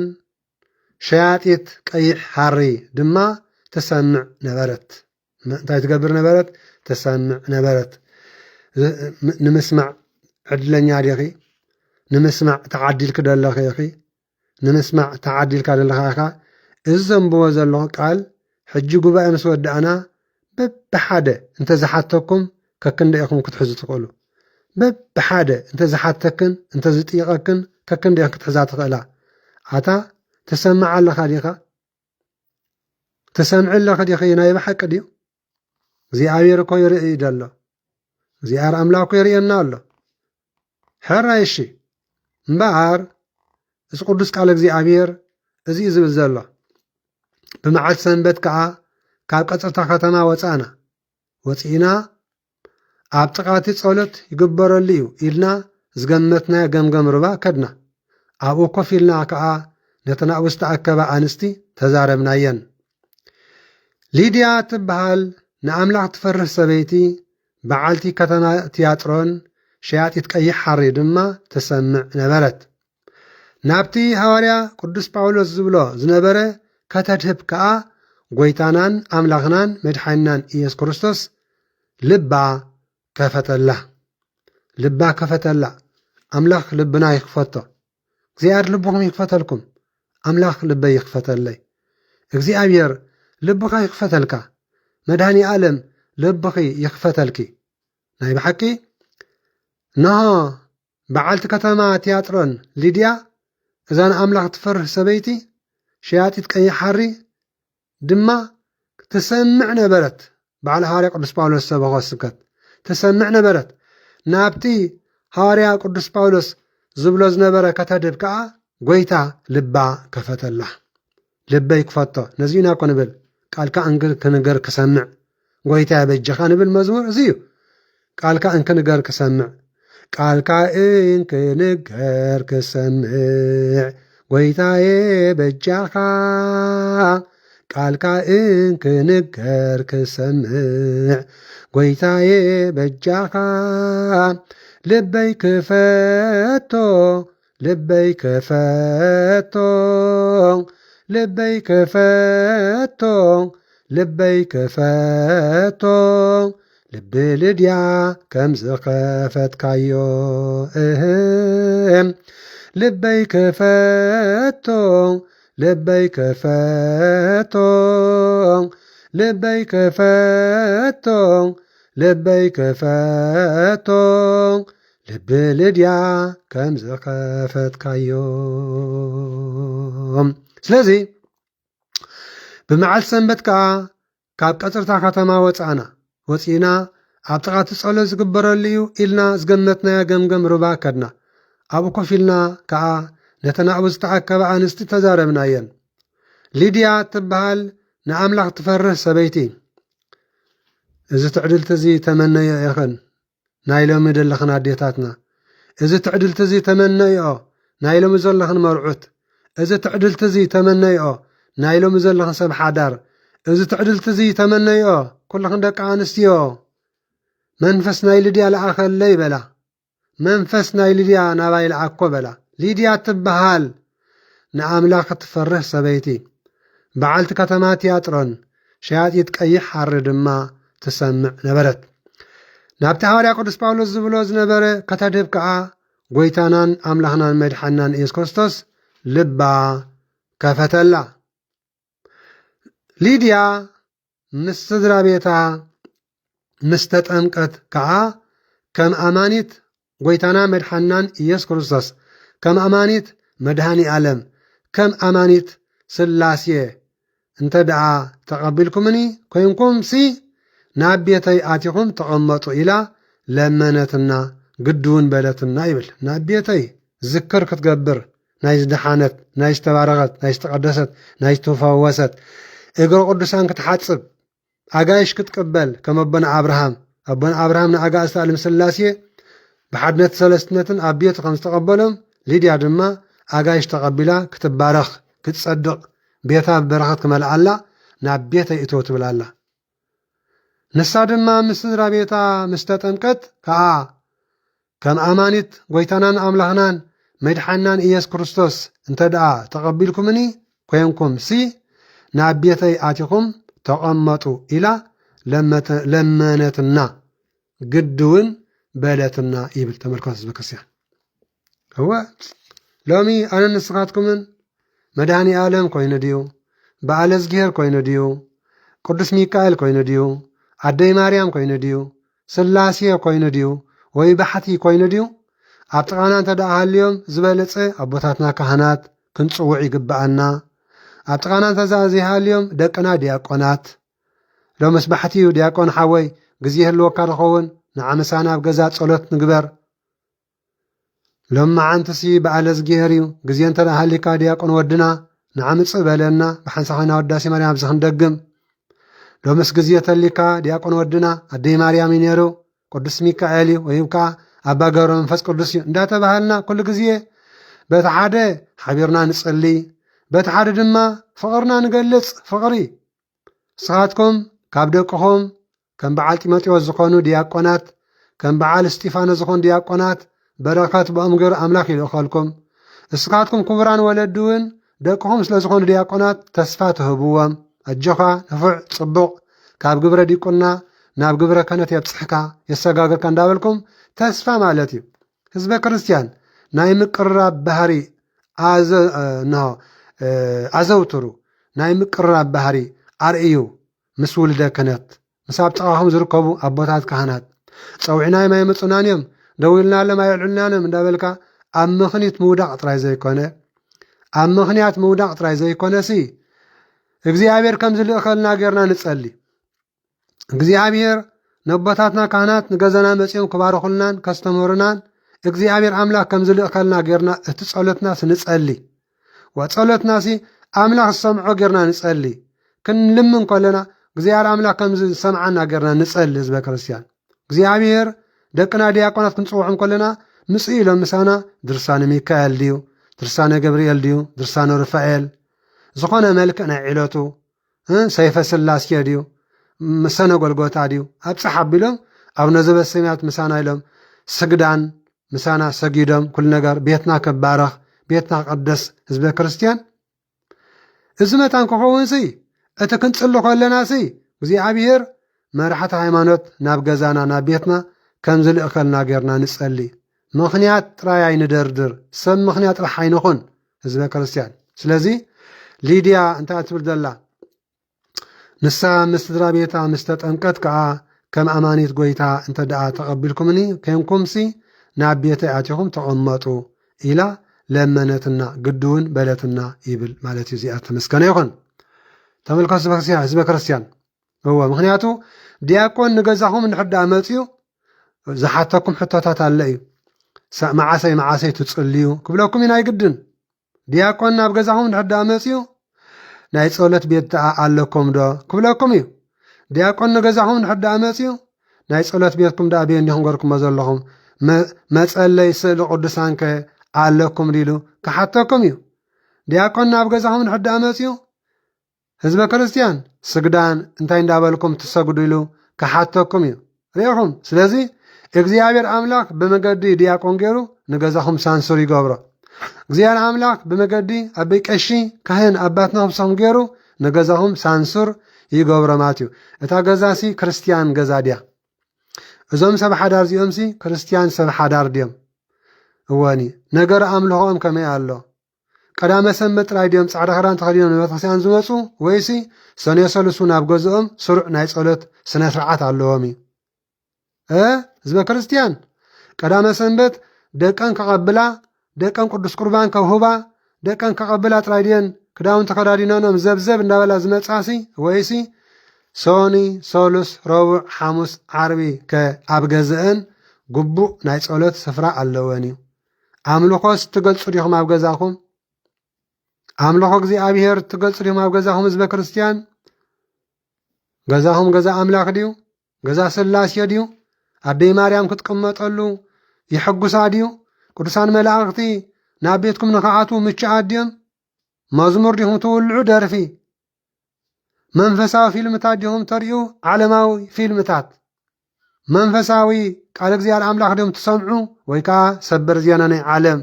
ፖለቲከኛታት ስለዚ ናብ ገዛና ዲያቆናት ሕዋትና መፅኦም ምሳና ክጽልዩ እቲ ጸሎትና አምላክ ከም ዝልእከልና ገርና ንጸሊ አቦታትና ካህናት ንገዛና መፅኦም ባሪኾም እናኸዱ መራሕቲ ሃይማኖት ዝስሕብ ጸሎት ንጸሊ ንገዛ ኣብ ገዛና ህዝበ ክርስቲያን ሊድያ እንታይ ድበለት ከም ኣማኒት ጎይታ እንተ ደኣ ተቐቢልኩምኒ ኮይንኩምሲ ናብ ቤተይ ኣቲኹም ተቐመጡ ኢላ ለመነትና ግድውን በለትና ኢላ ሃርያ ቅዱስ ጳውሎስ ሃርያ ቅዱስ ጳውሎስን ሲላስን ከም ዝተኣሰሩ ብድሕርዚ ከዓ የዘንቱ ቃል ኣምላኽ ከምዚ ድማ ይብል ናብቲ ጸሎት ዝግበረሉ ክንከይድ ከለና መንፈስ ጥንቆላ ዘለዋ ተመልከቱ ሊድያ ክትቅበሎም ኮላ ሊድያ ከተእንግዶም ኮላ ሊድያ ክትባረኽ ኮላ ሊድያ የእጋሮም ሓፂባ ክትቅደስ ኮላ ሊድያ ቅዱሳን ሐዋርያት ኣብ ቤታ ተቐቢላ ንሆ ተመልከቱ ህዝበ ክርስቲያን በረከት ከተተርፍ ኮላ ብኣንጻሩ ድማ ንኽፉእ ዝተዓጠቐ ሕብረተሰብ ከዓ ኣሎ ንኽፉእ ዝተዓጠቐ ትውልድ ከዓ ኣሎ ርአዮሞ ከዓ ኣብዚ ቅዱስ ጳውሎስን ሲላስን ከም ዝተኣስሩ ናብቲ ጸሎት ዝግበረሉ ክንከይድ ከለና መንፈስ ጥንቆላ ዘለዋ ንጎይቶታ ማለት ንመናፍስቲ ማለት እዩ ንጎይቶታ ማለት ንመናፍስቲ ማለት እዩ ንጎይቶታ ማለት ንኣጋንንቲ ማለት እዩ ንጎይቶታ ከዓ በቲ ጥንቆላ ንጎይቶታ ከዓ በቲ ምጥንቋላ ብዙሕ እተርብሖም ዝነበረት ግዝእቲ ተጓነፈትና ግዝእቲ ናይ ዝሙት ግዝእቲ ናይ ስስዕቲ ግዝእቲ ናይ ስርቂ ግዝእቲ ናይ ሓሶት ግዝእቲ ናይ ሕሜት ግዝእቲ ናይ ፖለቲካ ግዝእቲ ናይ ትዕቢት ግዝእቲ ተመልከቱ ህዝበ ክርስቲያን ናይ ትህኪት ግዝእቲ ናይ ሕሜታ ግዝእቲ ናይ ዝተፈላለዩ ነገራት ወልፍታት ማለት እዩ ግዝእቲ ተጓነፈትና ንሳ ከዓ ደድሕሪ ሐዋርያ ቅዱስ ጳውሎስን ደድሕርየናን እናሰዓበት ከምዚ ትብል ነበረት እዞም ሰባት እዚኦም ኣገልገልቲ ልዑል ኣምላኽ እዮም መገዲ ምድሓን ከዓ ይመርኹም ኣለዎ እናበለት ዓዊላ ትዛረብ ነበረት ብምንታይ ብሓይሊ ናይቶም ቅዱሳን ጸሎት ማለት እዩ ብሓይሊ ናይቶም ቅዱሳን ጸሎት ከም ትላፋለፍ ኮነት ብል ማለት እዩ ከም ትላፋለፍ ገበራ ብሓይሊ ጸሎት ናይ በዓል ቅዱስ ጳውሎስ ብሓይሊ ጸሎት ናይ በዓል ቅዱስ ሲላስ በቲ እግዚአብሔር ኣምላኻኦም ዝሓደሮ ጸጋ ተኣምር ክትላፋለፍ ጀመረት ይብል ኣሎ ማለት እዩ ነዚ ነገር እውን ብዙሕ መዓልቲ ደጋገመቶ ሃርያ ቅዱስ ጳውሎስ ድማ ድሕሪ ብዙሕ ምጽማም ግልጽ ኢሉ ድሕሪ ብዙሕ ምጽማም ሃርያ ቅዱስ ጳውሎስ ድማ ግልጽ ኢሉ ነቲ ኣብኣ ሓዲሩ ዝነበረ ርኹስ መንፈስ ከም ዝበሎ ካብኣ ክትወፅእ ብስም ጎይታናን ኣምላኽናን መድሓናን ኢየሱስ ክርስቶስ እእዘካ ኣለኹ በሎ በታ ግዜ እቲኣ እውን ወፀ ይብል ሪኢኹም ኣጋንንቲ ይግስፁ ነይሮም ድውያን ይፍውስ ነይሮም ይሕዊ ነይሮም ህዝበ ክርስቲያን ቅዱሳን ሐዋርያት በረኸቶም ሕደረና ሎሙን እምነት የድሊ ማለት እዩ ቅንዕና የድሊ ብድሕሪዚ ካብኣ ክትወፅእ ኣታርኩስ መንፈስ ካብኣ ክትወፅእ ብስም ጎይታናን ኣምላኽናን መድሓናን ኢየሱስ ክርስቶስ እእዝዘካ ኣለኹ በሎ በታ ግዜ እቲኣ ከዓ ወፅእ ብል ጎይተታ ኣጋነንቲ ደማ ህዝበ ክርስቲያን ዝልእኽዋ ዝነበሩ ምሕደር ጋንቲ ዝነበሩ እወን ጠንቆልቲ ደብተራታት መሰርያን ጎይተታ ድማ ተስፋ ረብሕኦም ከም ዘቋረፀ ምስ ረኣዩ ንቅዱስ ጳውሎስን ሲላስን ሓዝዎም ጎቲቶም ናብ ዕዳጋ ወሲዶም ናብቶም ሽማምንቲ ኣቅረብዎም ኣብ ቅድሚቶም ሮማውያን ሰብ ስልጣን ደው ኣቢሎም ከዓ ከም ዝስዕብ እናበሉ ከሰስዎም እዞም ሰባት እዚኦም ኣይሁድ እዮም ንከተማና ከዓ የነዓዕብዎ ኣለው ንሕና ሮማውያን ክንቅበሎ ኮነ ክንገብሮ ዘይግባአና ባህሊ ይሰብኩ ኣለው በሉ እቲ ህዝቢ ከዓ ኣብ ልዕሊኦም ተንስኡ ተጻብኦም እቶም ሮማውያን ሰበስልጣን ድማ ክዳውንቶም ገፊፎም ብበትሪ ክዘብጥዎም ኣዘዙ ብዙሕ ምስ ገረፍዎም ከዓ ንቅዱሳን ሐዋርያት ብዙሕ ምስ ገረፍዎም ከዓ ናብ ቤት ማእሰርቲ ኣእተውዎም ነቲ ሓላዊ ቤት ማእሰርቲ ድማ ኣጽኒዑ ክሕልዎም ኣዘዝዎ ንሱ ነዚ ትእዛዝ እዚ ምስ ተቐበለ ከዓ ናብቲ ዝወሸጠ ቤት ማእሰርቲ ኣእተዎም ከዓ ኣእተዎም ኣዕጋሮም ድማ ብመቑሕ ጉንዲ ኣጽኒዑ ኣሰሮም ፍርቂ ለይቲ ምስ ኮነ ድማ ሐዋርያ ቅዱስ ጳውሎስን ሲላስን እናጸለዩ ንኣምላኽ ብመዝሙር የመስግኑ ነበሩ ኣበይ ኮይኖም ኣብ ቤት ማእሰርቲ ኮይኖም ኣነ ንስኻትኩምን ኣብ ሰፋሕፋሕ ዝበለ ሳሎን ኮይንና ንጭነቕ ኣለና ሎሚ ህዝበ ክርስቲያን ክሽነኺ መሊኡ ከሎ እንጀራ ብምልኡ ማይ ቦምባኻ ብምልኡ ዓራት ደብዮ ብንጽፉ ሎሚ ተመልከቶ ህዝበ ክርስቲያን ኣብ ኤውሮጳ ዘሎ ኣብ ዓዲ ዓረብ ዘሎ ኣብ ኣሜሪካ ዘሎ ኣብ ካናዳ ዘሎ ኣብ ኣውስትራልያ ዘሎ ሃገራ ስካንዲኔቪያን ዘሎ ኣብ ዓዲ እንግሊዝ ዘሎ ኣብ ኩሉ ዘሎ ብዙሕ ሰብ ስትረስ ብለካ ተጨኒቐ ኣለኹ ብለካ ተመስገን ዘይትብል ትውልዲ ማለት እዩ እዞም ቅዱሳን ሐዋርያት ኣበይ ኮይኖም ጽልዩ ነይሮም ኣብ ቤት ማእሰርቲ ኣበይ ኮይኖም የመስግኑ ነይሮም ኣብ ቤት ማእሰርቲ ኣበይ ኮይኖም ይዝምሩ ነይሮም ኣብ ቤት ማእሰርቲ ኣስተውዕላታ ወለዶ ሰኣንካ ዘይብልካ ሰኣና ኣምላኽ ተመስገን ምባል ኣስተውዕሉትም ህዝቢ ምንም ድሰኣንኩም ነገር ዘይብልኩም ሰኣን ተመስገን ምባል ኣቤት ዕለታዊ እግዚኣብሔር ኣምላኽ ዘብርቓ ፀሓይ ብዒንትና እንዳረኣና እንከለና ዕለታዊ እግዚኣብሔር ኣምላኽ ዝሃበና ጽሩይ ኣየር እንዳስተንፈስና እንከለና በብራኽና እንዳኸድና እንከለና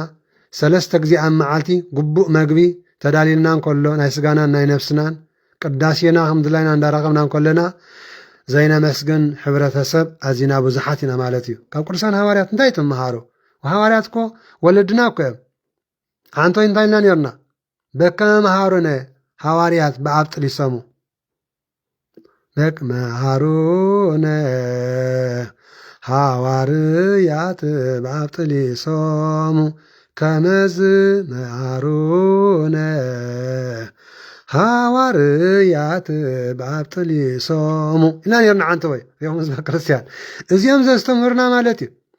ናብ ኣምላኽ ምጽላይ ምንም ዝግድበና ነገር ከምዘየለ ናብ ኣምላኽ ምጽላይ ናብ ኣምላኽ ምምስጋን ናብ ኣምላኽ ምዝማር ኣብ ዝሃለና ንሃሉ ኣምልኾተ እግዚኣብሔር ክንገድፍ ከም ዘይንኽእል ማለት እዩ ተመልከቶ ህዝበ ክርስቲያን እንታይ ዳ ድልየት ወሳኒ እዩ ድልየት ፍርቂ ለይቲ ምስ ኮነ ድማ ሐዋርያ ቅዱስ ጳውሎስን ሲላስን እናጸለዩ ንኣምላኽ ብመዝሙር የመስግኑ ነበሩ ኣበይ ኮይኖም ኣብ ቤት ማእሰርቲ እቶም ካልኦት እስራት ከዓ ይሰምዕዎም ነበሩ ከምኦም እስራት ከሎ እዮም ካልኦት ተመልከቶ ህዝበ ክርስቲያን ሎሚ ገሌና ነመስግን ገሌና ንጭነቕ ገሌና ነመስግን ገሌና ነጉረምርም ገሌና ነመስግን ገሌና ንዝምር ገሌና ንስዕስዕ እንደርፍ እዮም ህዝበ ክርስቲያን ኣብቲ ቤት ማእሰርቲ እቶም እስራት ከዓ ይሰምዕዎም ነበሩ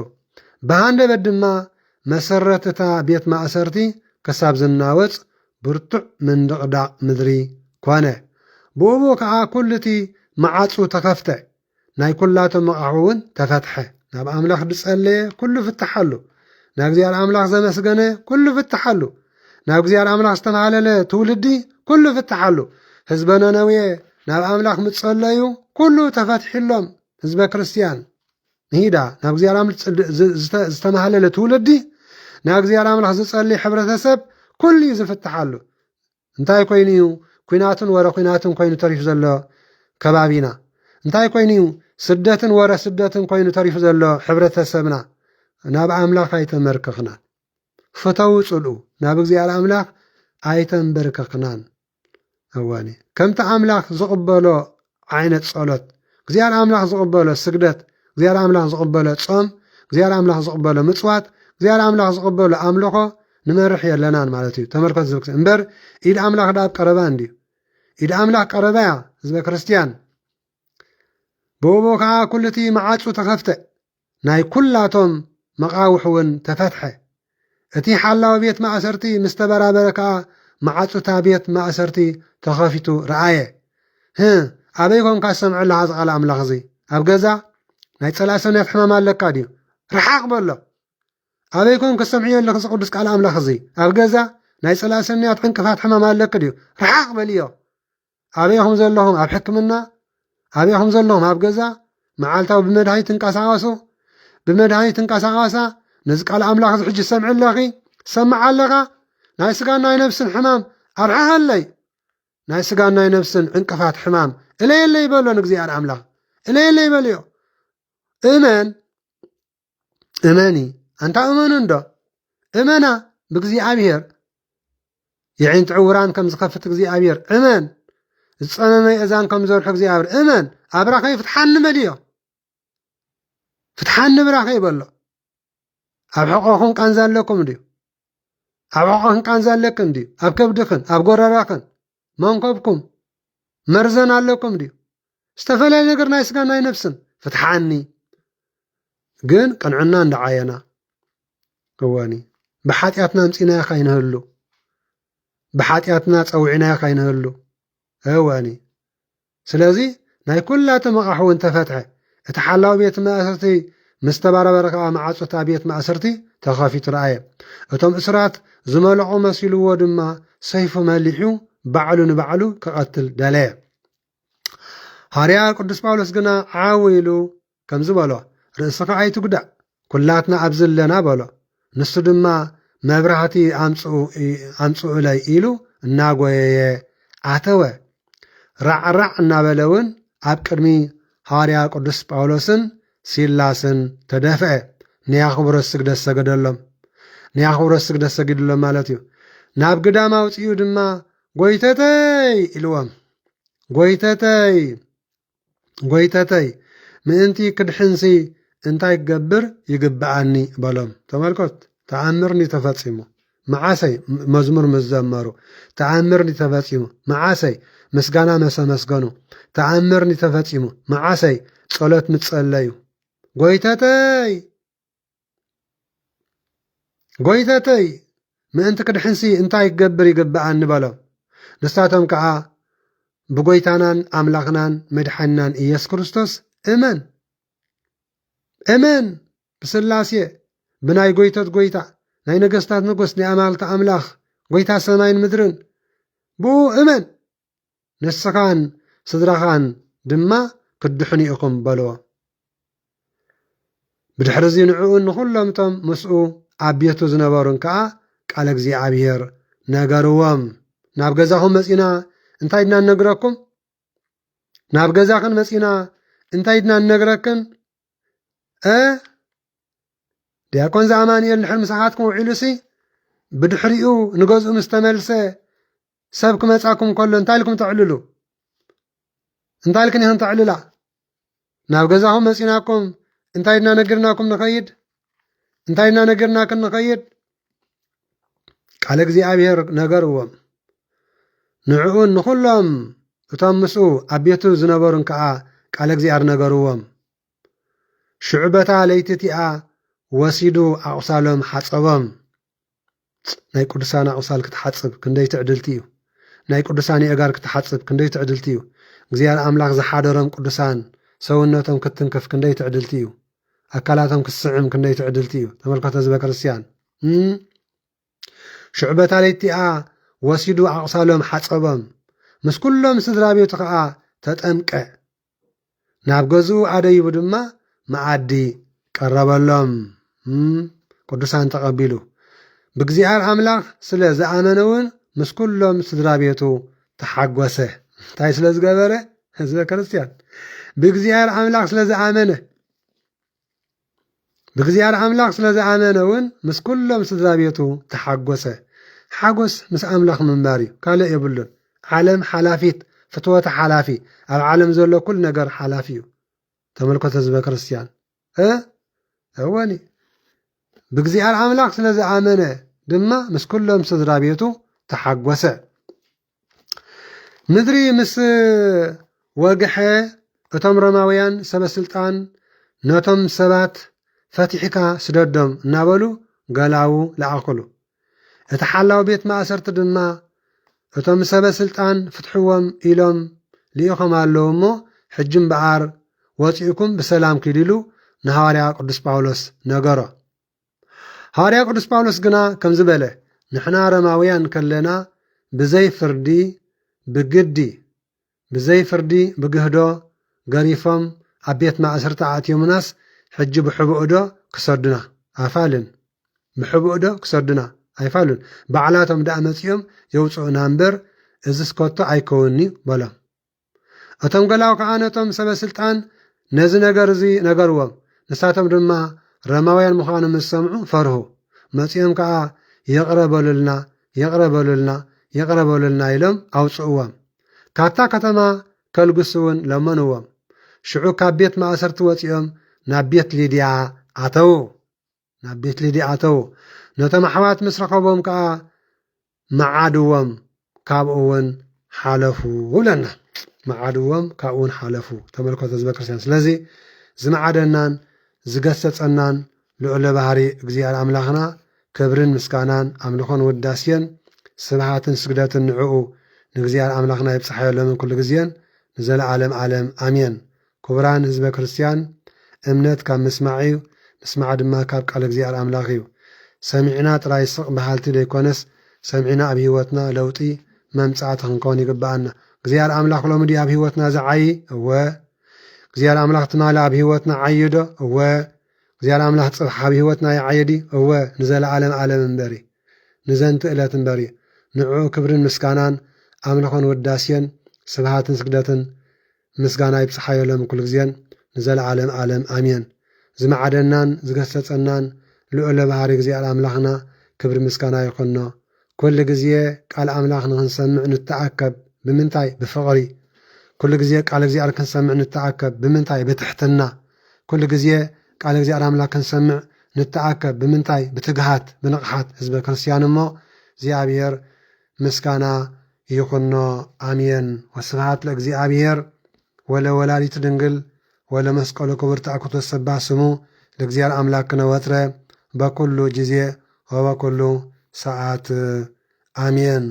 አምላኽ ብጸጋን ብረድኤትን ይደግፈና ናይ ወላዲት አምላኽ መብርሃን ጸሎትን ረድኤትን አማላጅነትን ጣዕምን ፍቅርን ጽላልን ዕቁባና ይፈለየና እግዚአብሔር አምላኽና ኩሉ ምርያኑ በረኸቶምን ረድኤቶምን ይሕድረልና እግዚአብሔር አምላኽና مسؤال لبنان تنسحي أيمران مسؤال أيمران تنسحي لبنا يعدلنا بجابير أملكنا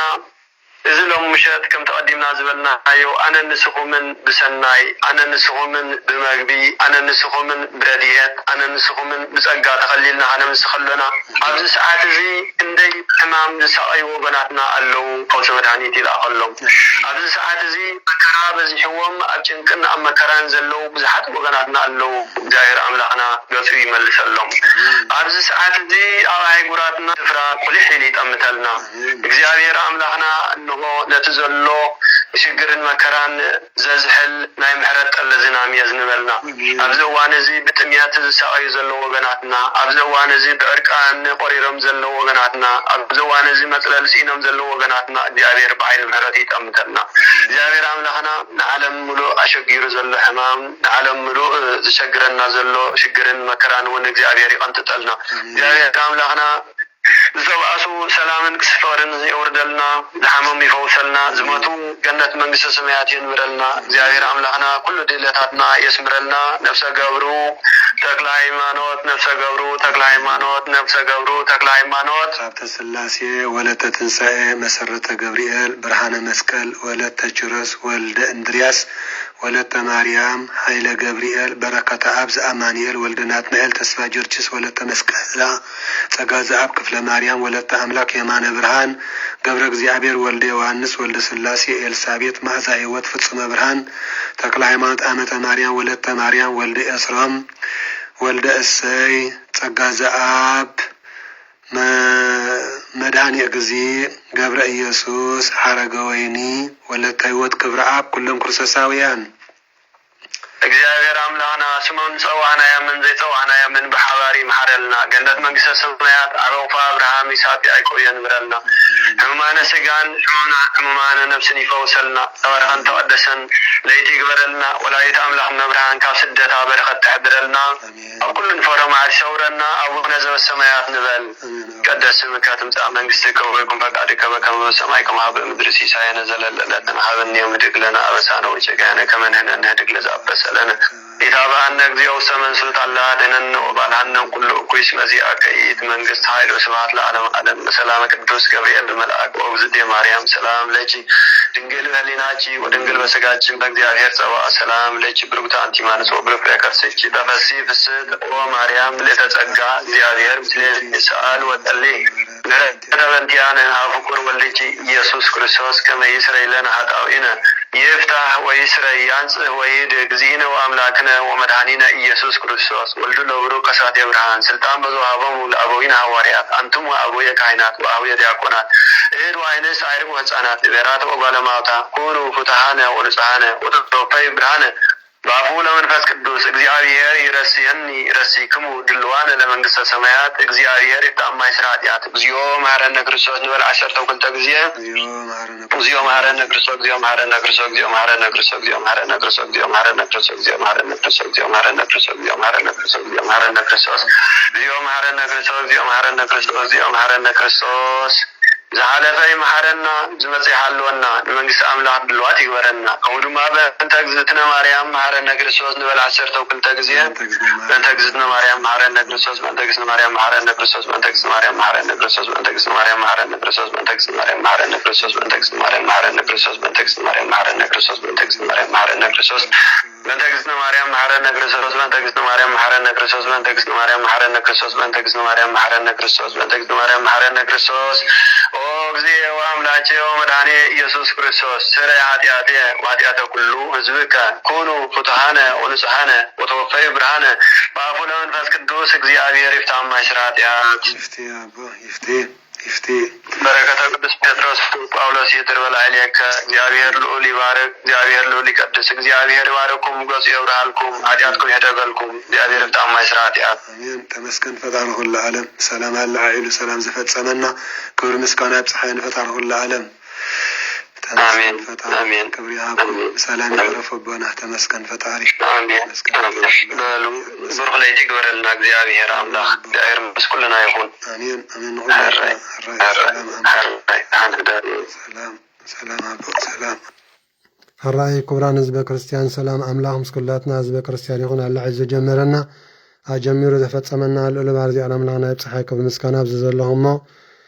محرت سلام فقري بركة هاجا استعلم سلاسي مسكلاتنا يكون إذا سمعنا يا قدس قال زياد أملاكنا قبر حواليات معرف 10 وشدشته كان مبوزم سنة كل سمعنا قال أملاك نهيوتنا مقدسي نحاتياتنا مدمسسي نسقانا نفسنا نفوسي نمنقص سميات كامورسي قبرلنا حزب كريستيان بمعالتن بليتن بنقون مشاتن أب كل زبن علمينا زياد أملاك زقبرلنا سناي نقر مسقانا بصحايو نعم لغنا نجزي على المسكانة بصحية ኩልካትኩም እዚ ቪድዮ ሸር ግበርዎ ኢኹም በረኸት ኣካፍሉ ኣብዚ ሰዓት እዚ ምሳና ክሰምዑ ዘይከኣሉ ኣብ ስራሕ ዘሎ ህዝበ ክርስቲያን ኣብ መገሻ ዘሎ ህዝበ ክርስቲያን ዶንጎም ዝኣተው ኩሎም በረኸት መታን ክካፈልዎ እግዚኣብሔር ዝተባረኸ ቅዱስ ምሸት ከምስየና መታን ኩላትና በረከት ከነካፍል ቅዱስ ፈቃድ ይኹን ጽባሕ ድማ ሊቀ መላእክቲ ብስራታ ቅዱስ ገብርኤል መልአኺ ኩላትና ንጸሎት ንተስእ ኩላትና ንጸሎት ንንቃሕ ተኣምረ ማርያም መታን ክንሰምዕ እግዚአብሔር አምላክ ናይ ንግሆ ሰባት ይበለና ተቋጽርኩም አይበለና ከም ቅዱስ ፈቃዱ በሰላም ይዕሪፍና በሰላም ደቂሽና በሰላም ክንባራር ክንትስእ እግዚአብሔር አምላክ ይፍቀዶ ኣብ ጸሎትኩም ዘኮርና ጥዑም ለይቲ ሰላም ለይቲ ይግበረልና ህዝበ ክርስቲያን ሰላም ናይ ዕረፍቲ ሰዓት ይግበረልና ድሓን ሕደሩ ሰላም ለይቲ ድሓን ሕደሩ ሰላም ለይቲ ድሓን ሕደሩ ሰላም ለይቲ ድሓን ሕደሩ ሰላም ሰላም ሰላም ሰላም ሰላም ሰላም ሰላም ሰላም ሰላም ሰላም